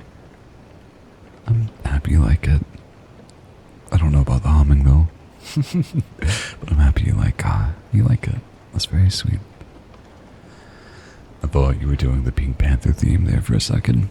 Yeah, it kind of sounded like it a little bit. I can see it. I can see it. P5, baby, P5. Leave it to the coffee cat boy to sing coffee house jazz.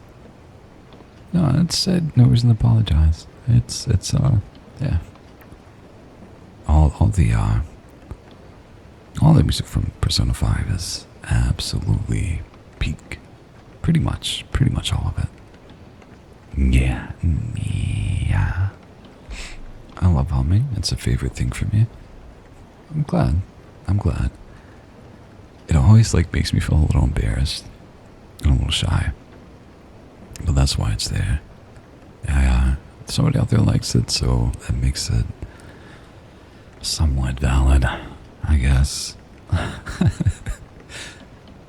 Anyway, story time.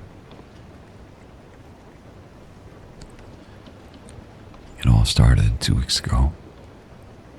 My parents dragged me to one of their friends' weddings with the ulterior motive of introducing me to some quality men. Translation, finance bros who have less empathy than a garden snail. People say only children are spoiled, but really, I think we get the raw end of the deal because there's not another kid to distract them. 100% of their attention is on me. I ended up escaping when my parents reached the 4-drink threshold, or possibly more. My mom was so plastered she accidentally introduced me as Clara. My name's Carly. So neither one noticed when I slipped out and found a quiet room to hide out in. It was there that I met the kid. I'm not sure about her name. She was about 7, with brown hair cut into blunt bangs and big blue eyes, and just walked in after I'd been there in for an hour. She wore a light blue, knee-length dress and shiny black Mary Jane shoes. The dress was a little wrinkled and dirty for wedding attire, but nice enough I assumed that she was one of the guest's kids. I was going to ignore her, but she came right up to me and just stood there, staring at me. I could tell she wanted to ask me something, but she was too shy. "You okay?" I asked, turning off my phone. She nodded. "Do you need me to find your parents or something?" She shook her head. Then she pointed vaguely towards the ballroom, where the pounding bass was coming from. "Your parents dragged you here too, huh?" I asked her. She nodded. Parents. Man, it was bad enough to drag your 25-year-old daughter to a wedding, but your kid? And then to just abandon them. I could be a kidnapper, hauling her off to my white van right now and no one would even know. "Sorry. I don't want to be here either," I told her. She stared down at me with her big blue eyes. "Will you play hide and seek with me?" "Well, please." She looked so sad. And really, was doom scrolling through engagement announcements and European vacations really more important than making some kid's day? "Okay, just one round, but you have to stay close, okay?" I glanced out into the country club's hallway. Not upstairs, only the hallway and these little rooms. She nodded. I pretended to close my eyes, but actually peeked to make sure she didn't get herself lost or kidnapped. 1, 2. I saw her run down the hallway and dart into another room. 6, 7. "Ready or not, here I come." After pretending to look for her in the hallway, I entered the room I'd seen her go into. It was a small game room with a few tables scattered around, and not many places to hide. I crouched to look under the tables, but it was clear she wasn't there. I turned around, and that's when I saw her, standing in the darkness behind the door. Just standing there, perfectly still, staring at me with those big blue eyes. The rest of her body swallowed up in the shadows. "I found you," I called, but she darted out into the hallway, slamming the door shut. When I tried to open it, it was locked. "You little shit," I hissed under my breath. "I was trying to be nice to you." I panicked for about 2 seconds before realizing I still had my cell phone. Dad let me out, and I told him I was leaving. Before I left, though, I told the groom's parents that there was some little girl running around unsupervised. The mother looked perplexed, like I told her the sky was falling. Too bad. Not my problem. Over the following days, I mostly forgot about the interaction, although it nibbled at the back of my mind. The groom's parents seemed kind of plastered. What if they didn't tell anyone? What if someone kidnapped that girl? I chalked it up to my anxiety talking, although I did ask my parents about it the next time I talked to them. "I don't think there were any kids at the wedding," my mom said. "It said on the invitation, no kids." "Don't the groom's sisters have some kids, though?" my dad asked. "Or maybe a kid of the staff," my mom added. "I've seen that more and more, people bringing their kids into work. I went to the mall and the clerk there had her kid on the iPad next to her." And that turned into a monologue about my mom's adventure buying new pants at the mall, no details spared. After the call, I realized I was exhausted. I started making the rounds of my small farmhouse, turning out all the lights, getting a glass of water. I started up the stairs, and then I saw it. Sticking out from underneath the living room curtain were two pale lines. Not lines, legs. All the breath sucked out of my lungs. No, no, no.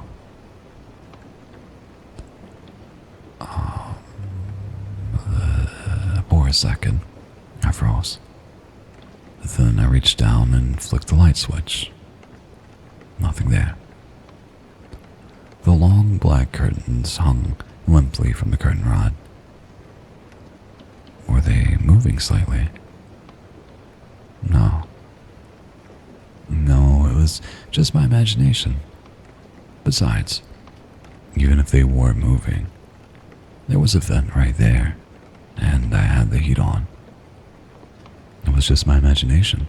I ran over to the window and pulled back the curtains just to make sure. But there was nothing.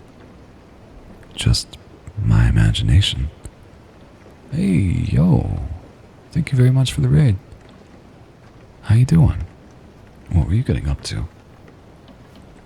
Freezy cups. Eat 'em up. Now I'm really quick. Let me scroll back up. And stop staring at me with those big old eyes. Yeah.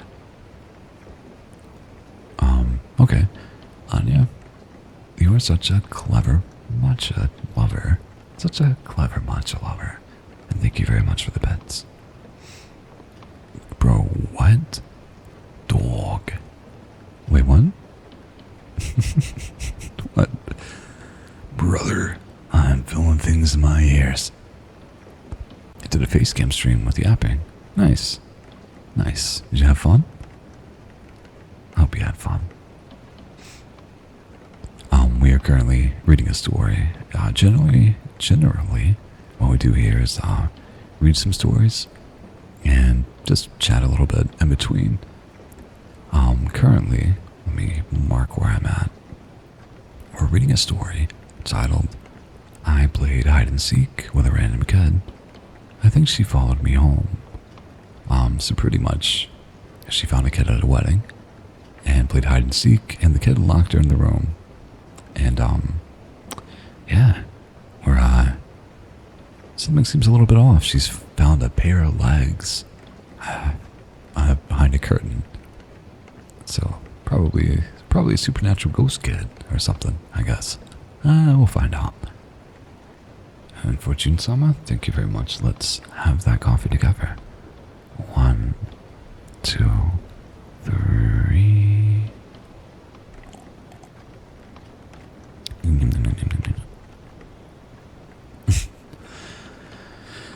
I did many yapping. Always very fun. Nice. Nice. What is the banana? Gone Bananas bit? What is this?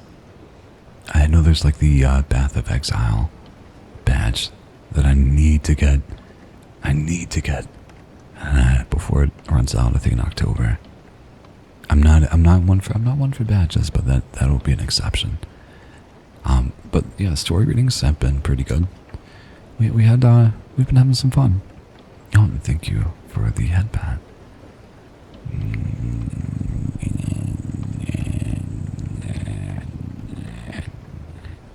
Thank you. I'll get back to reading for now. There's a fair bit left, but not too much. Okay. I'd only moved into the house a few months ago. It was my first time living alone. My boyfriend was supposed to move in with me, but we'd broken up so suddenly. It was common for me to jump at random noises. To hear the house, that's where I recognized it from Sea Turtle. From April Fool's Day, okay. I was like, I've seen it around. It's from you. Excuse me. And she decided to lay in the grass, thinking that would help. Did it? Now I'm just covered in grass and bugs. Yes, that's where I thought you would end up. That's horrible. Go shower. And go burn your clothes. That's the only option. Yeah. You tried. Points for trying, but F. It was common for me to jump at random noises, to hear the house settling and think someone broke in, to hear the wind howling and think someone was wailing inside the house. The living room had been really dark when I thought I saw the legs. Besides, I saw stuff out of the corner of my eye all the time. Enjoy the lurk. Enjoy the food.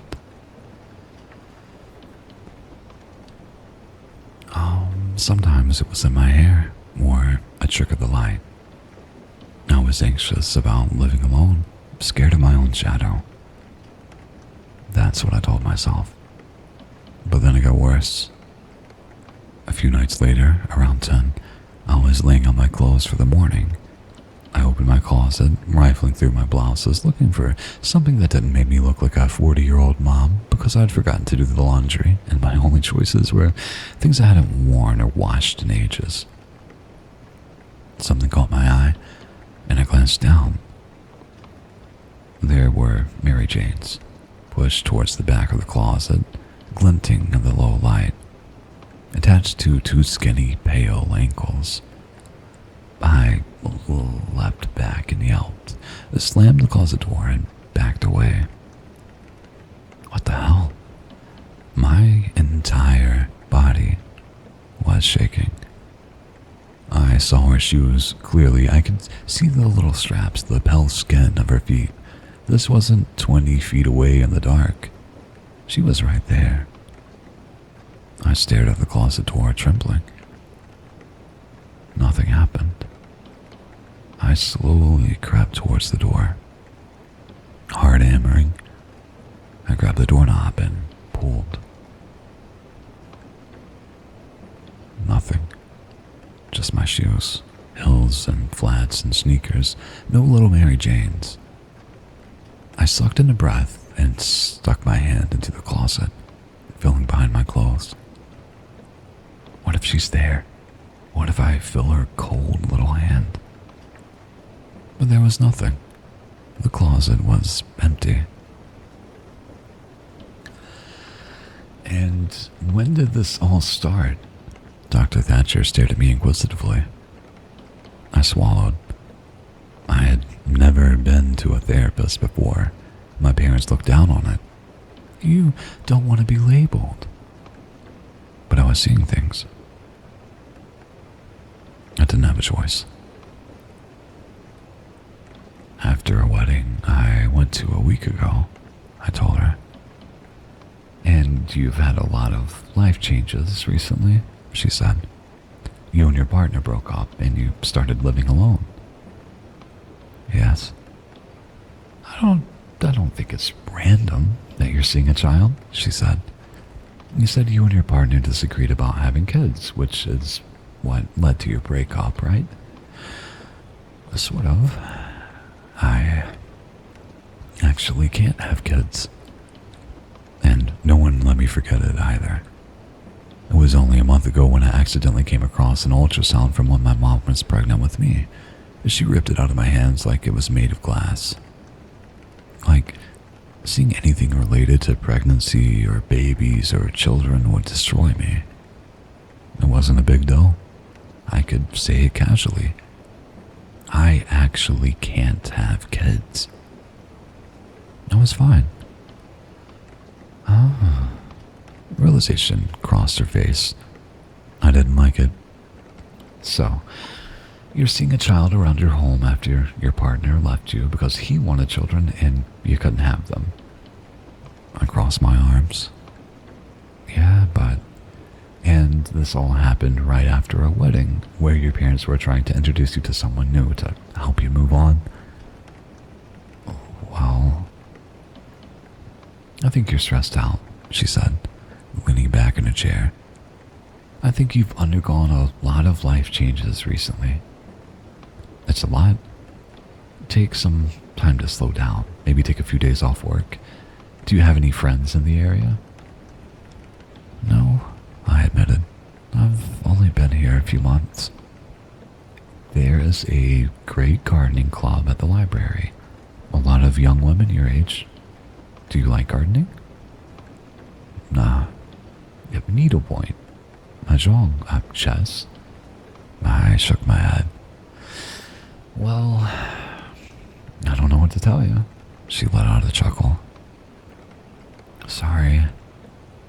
Listen, I'll prescribe you something for the anxiety and call me if things start to get worse. But I think you're going to be just fine. I didn't feel fine. I drove back home, pulled into the driveway. In the bright light of day, the house looked awful. The white paint was spilling in places, the windows were dirty. Even the cute little pumpkin tower on the stoop couldn't save it. I called my parents. Can I stay with you for a few days? Let's try this. Tell me no one's mad and I do a good job. Okay, sure. Stilly. Both myself and probably a fair amount of people can relate to what you're feeling, what you're going through. It's never easy. It's never enjoyable. But also, it's not the first time that you felt this. And realistically, we can both acknowledge that it is not going to be the last. What's important is, that's okay. That's perfectly okay. It's perfectly normal. I feel this way too sometimes. And it's okay. No one's mad at you. I don't think you've done anything to make anyone mad at you. I think it's simply how you're feeling. I feel like it's a systematic response, likely from what you've learned in life. There's that association there. But no one's mad at you. You're working hard, and you're doing really, really good. It doesn't feel like it, but you're managing yourself. You're managing your responses. You're doing what needs to be done, what has to be done. You're making it. After the 3 hours is over, you're going to be where you want to be at. You're going to be at home with your husband. You're going to be relaxing. You're going to be taken care of. I know that this is the praise routine, and that you've essentially told me what you want to hear. But I genuinely do think that you do a good job. Even in small things. If you didn't, I don't think that you'd have the relationship that you have, and relationships that you have both at home and at work as well. To an extent, not completely, but to an extent, it's a reflection of you. No one's mad, and you're doing great. And you only have a few more hours till things can calm down and relax. You got this, Stilly. I believe in you. And I expect you'll let me know how it is when it's over.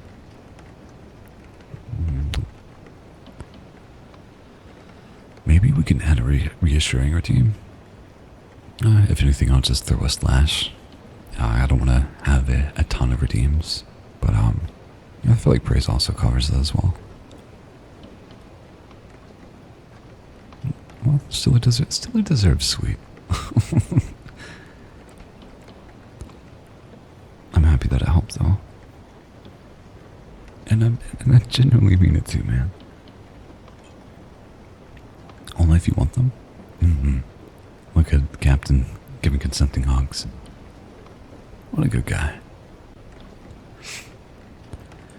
Okay, on to the next part.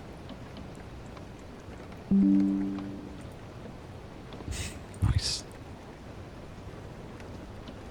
As soon as I got to my parents' house, I felt a lot better.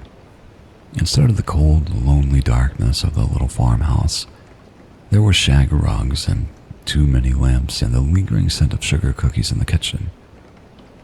Suddenly, I agreed with the therapist. everything would be fine. I'd been freaking out over nothing. PC notification ASMR. Yeah, that'll wake you up, right? I'm usually not a touch person, but I will take hugs. Very silly. Same. Generally not. For some people, absolutely. But I feel you there. I talked to my parents, which was a whole different can of worms in terms of stress, but at least I wasn't seeing a child skulking around in the darkness. I called in sick to work for a few days. When my parents went to bed, I felt perfectly safe watching a movie alone downstairs.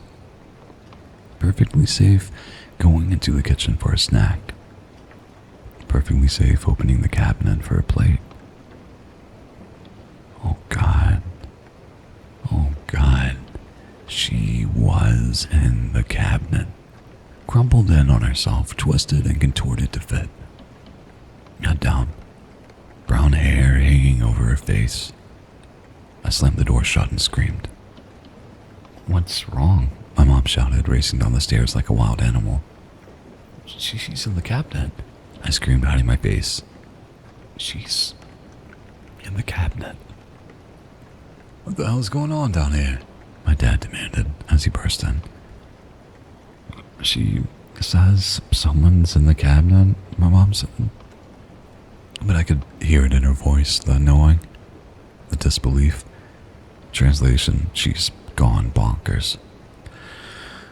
"Okay," my dad said, inching towards the cabinet. "Which one?" "That one," I said, voice trembling. "With the dishes." He reached out and grabbed the handle, gave it a tug. "Nothing's there." Opened my eyes. The only thing in the cabinets were plates and mugs and an old bottle opener. She wasn't there. "I saw her," I said softly. "Saw who?" my dad asked. I almost said never mind, but then I figured I looked crazy anyway. What the hell? "A girl. A little girl with brown hair and blue eyes and a blue dress. I saw her at the wedding." My parents exchanged a look. "I saw her in there. I swear." "It's late. Let's go to bed," my dad said, slinging an arm around me and guiding me up the stairs. My mom followed after, silently. Disturbed. I would probably be disturbed too if my adult child was claiming to see random ghost kids in the cabinet. I didn't blame her. But I saw her. I knew it happened. They got me settled into bed and sat with me, like I was 8 years old again. "Do you need anything else?" my mom asked, squeezing my hand. I guess not," I said. "Go to sleep. Everything will be fine in the morning." I kept the nightlight on, the little big one I had since I was a kid. I had stared at the 2 white teddy bears on the dresser. My mom had gotten them when she was pregnant with me. One was pristine, brand new. The other was worn and balding because I slept with it every night. I got up and grabbed it, wrapping my arms around its saggy body. It didn't really make me feel better. I heard the low, concerned tones of parents in the next room. It sounded like they were arguing, probably arguing about whether they should take me to the doctor that very second. I could picture it. Mom saying, "But then she'll be labeled," and my dad saying, "Who the fuck cares, Angie? That's the least of our concerns right now." Eventually, somehow, I fell asleep. Because when I woke up, the nightlight in my room was out. It took me a few seconds to get situated. Then I remembered where I was at in my old childhood bedroom. The glow-in-the-dark stairs on the ceiling, the pink bedspread. I became aware of a presence. A shadow sitting on the edge of my bed. She was turned away from me. Her little form was hunched over, her dark hair hanging on her shoulders. I jolted upright, my heart pounding. "You broke the rules," she whispered from the end of my bed. I opened my mouth to reply, but my throat was parched. "I was only trying to keep you safe," I croaked.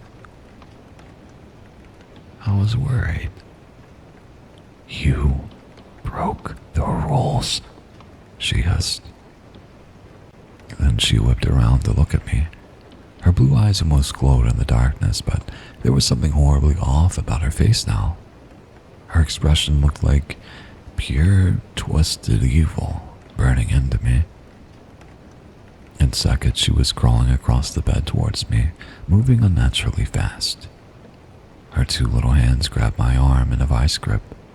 Pain seared through me. I screamed as she grinned down at me, her eyes burning blue. "It's my turn," she said, her voice growing lower than before. "It's my..." The door burst open, the lights flicked on. I was alone in the bedroom. No little girl. My mom stood in the doorway, breathing heavily. I looked down to see a horrible burned mark on my upper arm.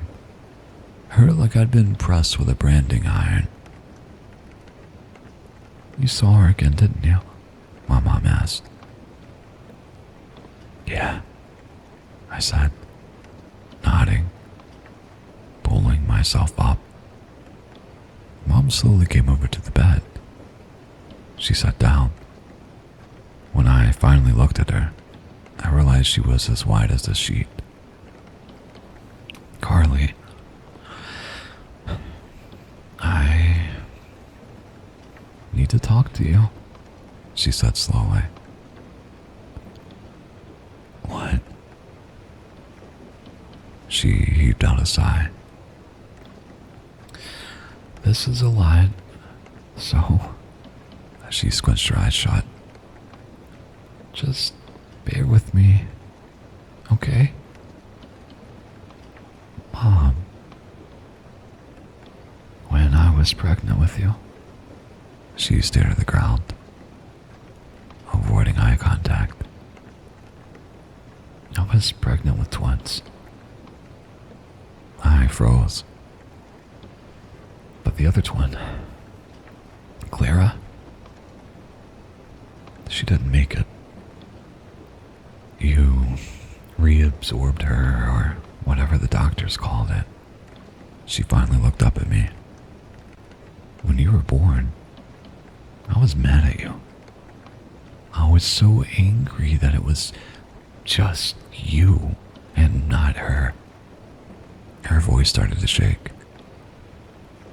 "Mom, what?" In the middle of the night, when I was still in and out of it from all the drugs and the birth and everything, I had this weird dream. Saw this dark figure, and I saw it holding hands with the girl that you described. Her voice broke and she was crying.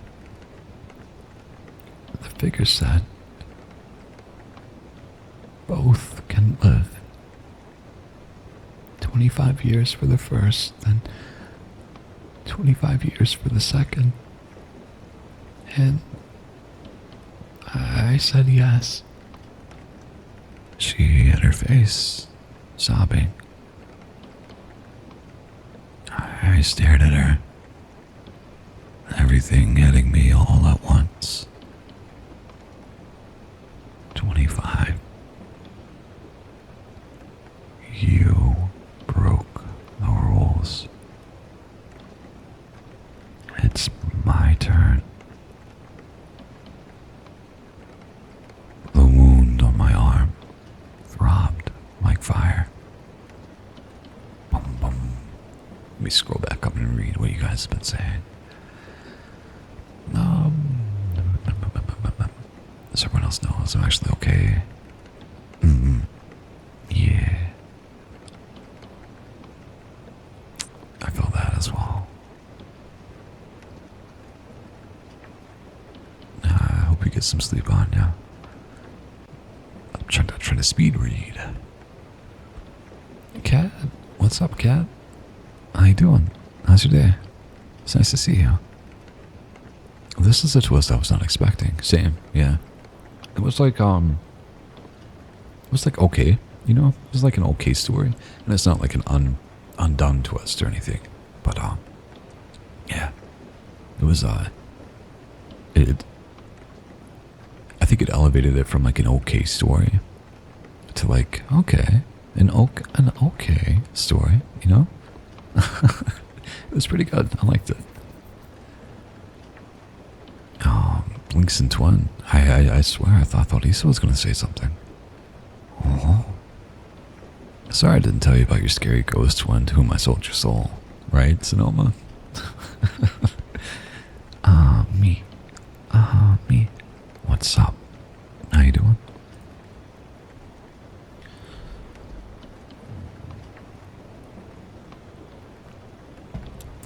No. Let's see. Let me see what time. Okay, I'm gonna go now that you know I am. Okay, Stilly. Let me know how today goes. And take care. Okay? Let me see what up. Okay.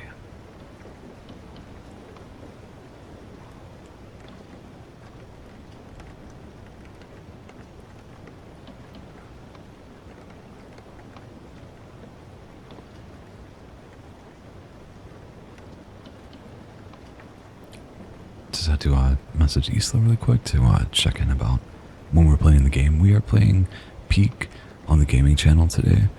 In roughly, I don't know, 2 hours. Give me a little bit of time to relax and eat. And I'm gonna have to set up the game. I've heard it's kind of not great. And see if I can have my model out, if I can have my PNG tuber out, or if we can just simply have the game. So I'll be testing that in a little bit. Oh, thank you for the headpad, Eloise.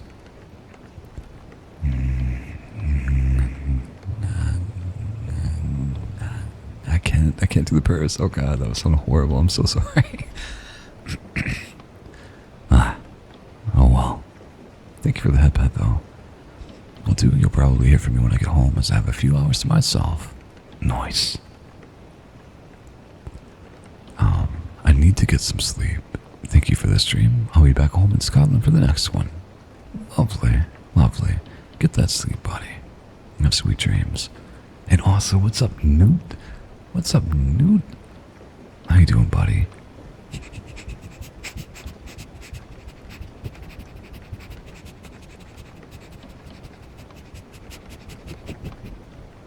Yep, that's Newt. I smell a Newt.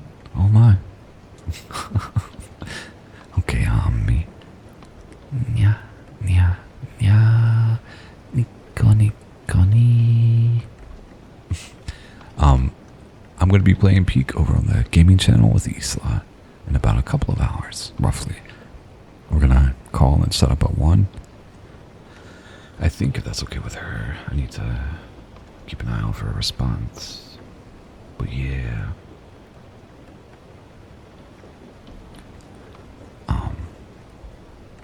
What's up, Annie? Are you the club's leader? Oh my. Oh my. I didn't need to watch my own clips. The only one I knew of was Yumi's that she did today. Oh god, what have you clipped? Oh no. Welcome in, buddy. Welcome in, buddy. I've tried it. It's fun but difficult. Oh god. Newt, is it better with a controller? Because I saw it was playable with controller. Or is it better with the keyboard and mouse? I am more of a controller player, generally. But like, yeah, let me know. It seems like I got the golden Goldilocks. Indeed, buddy. Indeed. Look at you. Mr. Goldilocks over here. Being all gold and Lux? Being all gold. Yeah, okay, I'm gonna stop that. Let's see, I wanna get another story. We'll try to do like one more story. I did keyboard. I'm more of a keyboard player, so I don't know. Do control if that's your comfort. Okay, I didn't know, like, I haven't really seen any gameplay from it. I saw like a little bit of Sean's one day, and yeah, it didn't seem fun. But I will not allow my little tiny Isla to play a co-op game by herself. And it was cheap, so I got it.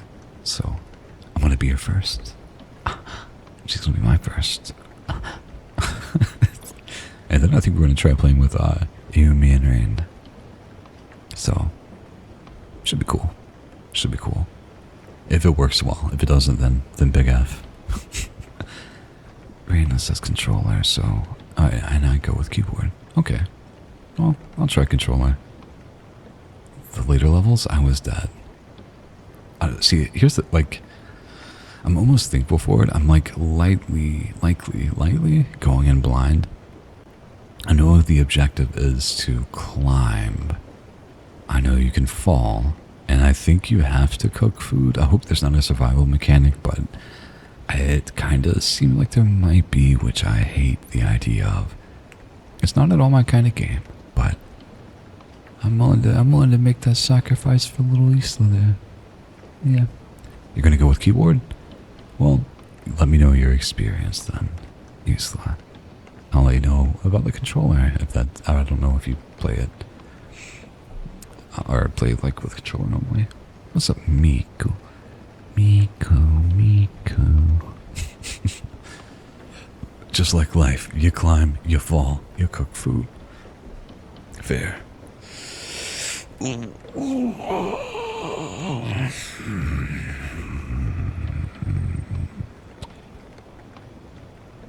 I'll nap. Oh, that stretch got me. Taking the easy option. I'll leave it up to her. But that's probably what I would go for, I guess. I don't know what the differences are. But yeah. Likely she's gonna be carrying me like she does in Repo and every other game. So let's go.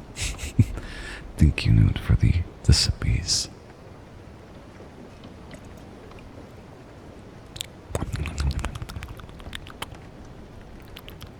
You always say nonsense, but you literally had a group of people hard disagreeing with you. Yeah, you're just being modest at this point, and that's fine. That's fine, I guess. She does carry in every game, except for maybe Phasmo. I have been admittedly seen a lot of that, but from what she says, she's bad, which makes me kind of like, maybe she's not. Isla's modest. She doesn't like compliments, so throw compliments at her. Everyone praise Isla. Let's make her uncomfortable in the best way. She carries me into one Phasmo. Fair. Likely. I'm not surprised. I'm not shocked at all. I feel like we're gonna call these and you're just gonna yell at me. Not really, but maybe. Oh. No, Cannibal Corpse. Oh, bro. Cannibal Corpse is going to be playing a show with Municipal Waste. I don't know who Falsey is. Oh, God. Let me message Aggie really quick. See if she knows. And she's not a fan of Cannibal Corpse or Municipal Waste, but that's going to be cool. Cannibal Corpse and Municipal Waste. I don't like live shows, but still, I would it would be great to say that I got to finally see Cannibal Corpse. And Municipal Waste is like, they're pretty cool. I like their first album. Anyway, I wanted back, it seems. Welcome back. Now I'm back in your stream, if you remember me. The name looks familiar, so there you go. There you go. Somewhat, I guess, would be the answer. God, all these stories are long. Wait, no, I just clicked the wrong one.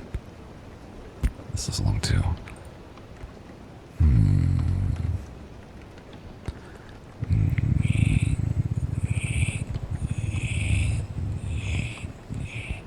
Thank you for that, Bad Buddy. Thank you. This one could be cool if it's a short one. And it's not. Okay, I'm not going to see how long this one is. I lied, I am. We'll run with it. It's not too long. And the title is clickbaity enough for me. So, here we go. Last story for the stream. Don't read this between 11:30 and 3 a.m. Oh no, and I hate the start of it because curiosity is what made me click on it. But it's before those times, so I'm good. I'm good. I'm fine. Sometimes the lack of curiosity can save you. I'm desperate, and I need your help.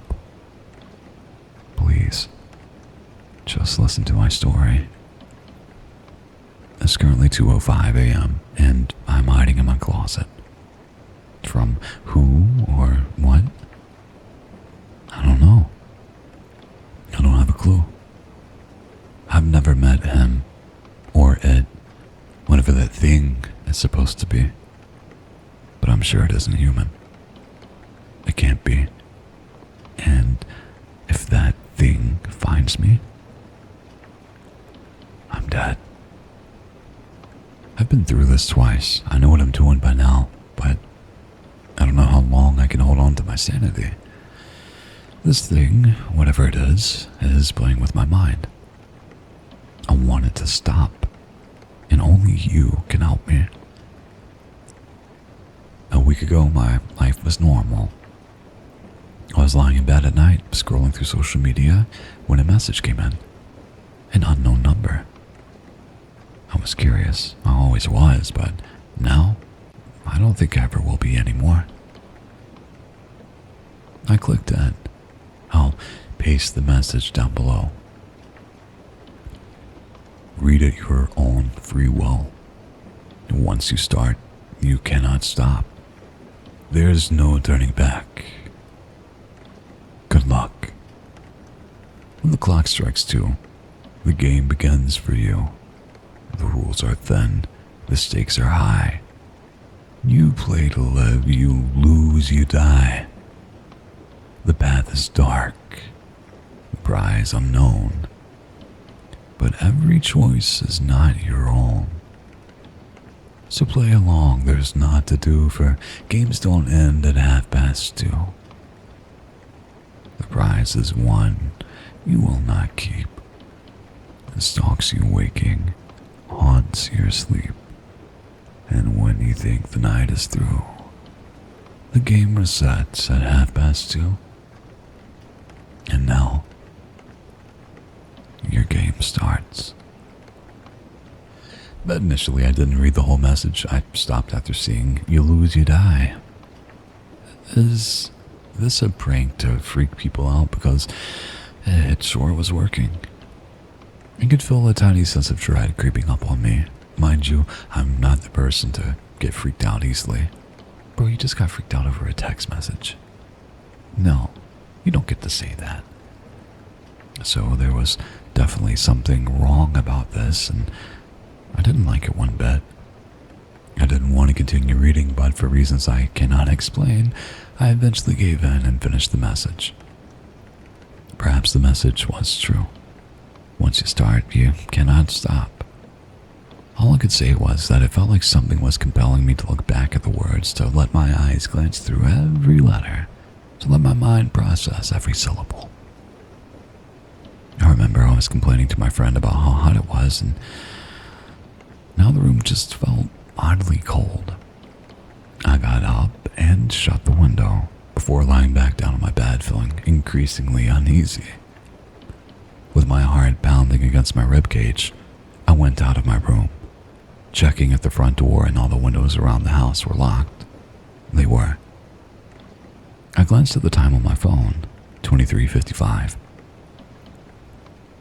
It's probably just a prank, I thought, though it sounded more like a pathetic attempt to console myself. I went back to my phone, trying to ignore the nagging feeling at the back of my mind that something was wrong. Sure enough, I had almost forgotten about it. Almost. Until I walked out of my room at 1:35 to grab some water. And that's when I saw it. A small piece of paper sitting on the dining table. I didn't put it there. I stood frozen in place, staring at it as my mind immediately went on to generate all the different possibilities to explain its appearance. I could have forgotten that I put it there. No, there was no reason for me to write small notes. Hesitantly, I walked closer, close enough to see that the words were on it. The handwriting didn't belong to me or anyone that I knew, because I sure don't know anyone whose words looks like hieroglyphic scrawls. I picked it up. It took a while, but I managed to decipher what it said. 2 a.m., 2 rounds. Hide and seek. I stared at the paper for who knows how long. Okay. What the hell is going on? If this was a prank, it had gone too far, but even if it was, who is the one leaving it behind? I heard a soft thud behind me. It sounded too close for comfort, or it might have been my own imagination. I took a deep breath and whipped my head around. Nothing. I looked back at the note, I flipped it over, and there were more writings. You hide, I seek. 30 minutes. You win, you live. I see you. You lose. I can't come in. Keep your curtains open. I guess those were the rules of the game. I felt a little relieved. Didn't sound too challenging, right? So at 1:55, I shut off the lights and settled into my closet with my cat plushie peeping out through a tiny hole. I just can't be seen. No biggie. 2 a.m., 2 rounds, 30 minutes each. So this should all end at 3 a.m. I almost giggled to myself at that thought. Was I really entertaining someone's elaborate prank? And so I waited in silence. 2:08. Still nothing. I almost laughed at myself for being foolish enough to fall for a stupid joke. Then I heard it. A soft scratching sound coming from the window, and I wasn't prepared for what I would see when I peeped through the hole. The outline was the only thing I could see in the dark. The closest description I could give is that it looks like the Slender Man, but not slender and not tall. And no, it can't be human. It has no face, or maybe it was just too dark for me to see, but the body looks a little too disproportionate. Like the arms were too thin and the body too wide. It's like building a snowman and using twigs for the arms, but damn, the arms were long. And the nails glowing at my window. Sharp like claws made through tearing through flesh. Maybe this wasn't so funny after all. And it certainly wasn't just a prank. It moved too naturally to be a puppet and yet too unnatural for a person. I couldn't describe how I felt. Just staring outside at the thing, outside of my window through the tiny hole of my closet. Perhaps the sight had scared all the emotions out of me. Right, Yui? I did good at not commenting or laughing. It looked exactly like Slenderman, except like nothing at all. What? And yes, please guys, take a look at Yumi's announcement. And feel free if there's any suggestions to do so. This is the only stream where we're going to be asking about it. We're going to put together a list at some point probably this weekend, and start counting down the days until the subathon. Ooh, why am I wooing for it? Anyway, when the clock showed 2:30, it simply left. No, it didn't leave. It didn't walk away. It just vanished. I blinked and it was gone. Was it over? I exhaled a long breath I didn't know I was holding. Then I heard it again, but this time it was banging on the window like it was angry. I just hope it wasn't angry enough to break in. 2 rounds, right. I forgot. Then the banging stopped. I peeped through the hole again, shifting to get comfortable without making a sound. The rules didn't say I had to be quiet, but I did not dare risk it. This time, I wasn't sure if it was the same creature. It didn't look one bit the same. It had no arms. And the head was, well, it had 2 heads. Or at least I think those were heads. I couldn't make out any features. It was just standing there, outside my window, watching. I don't know what, but hopefully not me. Then it started banging its head or heads against the glass. I'm going to be honest. I wasn't scared. Because by then, I had figured that I only had to stay out of sight and be quiet. And I am going to be alright. At 3, it simply vanished. It should be over, like the rule said. But I stayed inside for 10 more minutes before stepping out, stretching my back. Had I won? But that was the last thing on my mind. I just wanted to fall asleep and hopefully everything will go back to normal once I wake. No, I didn't. It just got worse. The next day, everywhere I went, I felt like I was being watched. And sometimes, out of the corner of my eye, I could see it. A simple shape with 2 heads just standing there, watching, but when I turned, nothing. Even the shadows started playing with me. When I was heading home after dark, I could swear that the shadows were moving on their own. No, not moving, shifting into the shape of a snowman with twigs for arms. This went on for days. I thought that I was going crazy. Even my friends noticed my paranoia, asking why I always looked around like I was looking for someone. And perhaps I was, just not someone, but rather something. Then it happened again. 2 nights later, another note, same spot, same handwriting. Except this time, it was a different game. Guess the color. And on the back were the rules. I knew what to do.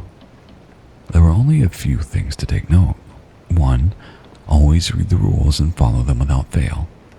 I don't know what will happen if you cheat, but I suppose you don't want to find out either. 2, stay as quiet as possible. Maybe it doesn't like noise, who knows. But if you dare, you can try. Just don't say I didn't warn you. 3, it doesn't visit every night. Perhaps only when it feels bored and wants to play. So, If you don't find a note by 1:40, you're fine for the night. Probably. 4. It may be a different game each time. Repeats are possible. It's been a week since the first night, and tonight it gave me hide and seek again, hence I'm sitting here in my closet typing this out. I'm convinced I'm going insane. I can't leave my house in the day without looking back over my shoulder every 2 minutes. I'm sure I'm being watched. Because tonight it sent me a new message. You're afraid, aren't you? I see you checking every once in a while. But for the first time I replied, I don't want to play anymore. How do I get out? I slapped myself internally. Of course, there was no way to get out of this if this thing would let me off so easily. But I still wanted to try, even if it would get me nowhere. I waited, staring at the 3 dots.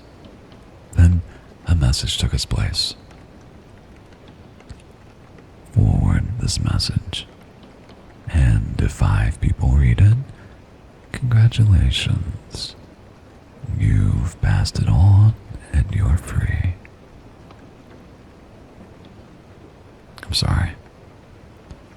I told you not to read this between 1:30 and 3. I've given you enough time to prepare. Hopefully. I've been through a week of this, and I've had enough.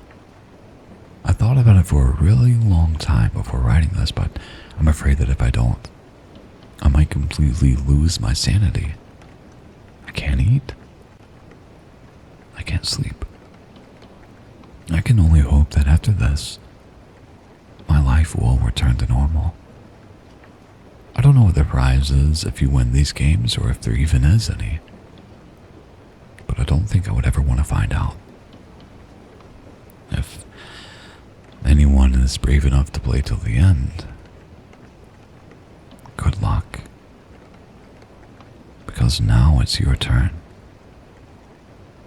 Big F though. Big F though. He's phrasing it like it's been passed on to us, or more accurately, me. But the guy said, forward the message. This isn't forwarded. This is a story. You didn't forward the message. You told the message, but you didn't forward it. Those are 2 separate things. So, yeah, I'm good. Yeah, come at me. Have at me, bro. F. Or if you don't see me streaming tomorrow, you know what's happened.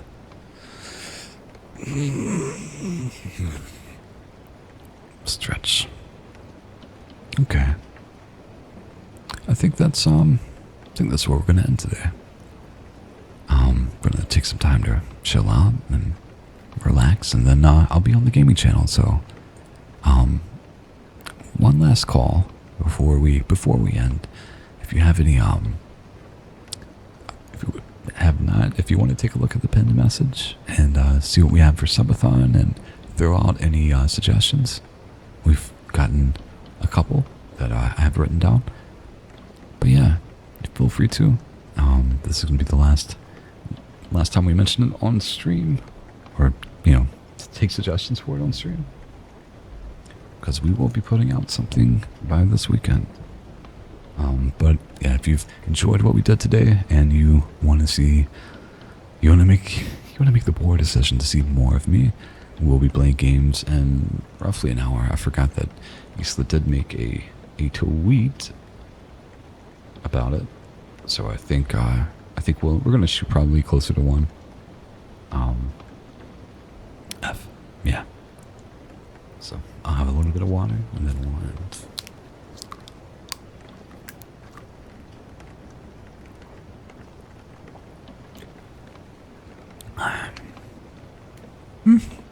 Kind of. Thank you for the stream. Thank you for being here, buddy. That's very much appreciated. Thank you for being here too, Fuji. Yeah. see you guys over there, or I'll see you tomorrow. I think. Maybe not tomorrow. Monday. Maybe tomorrow. I don't know. We'll see what I feel like. Anyway. Bye-bye.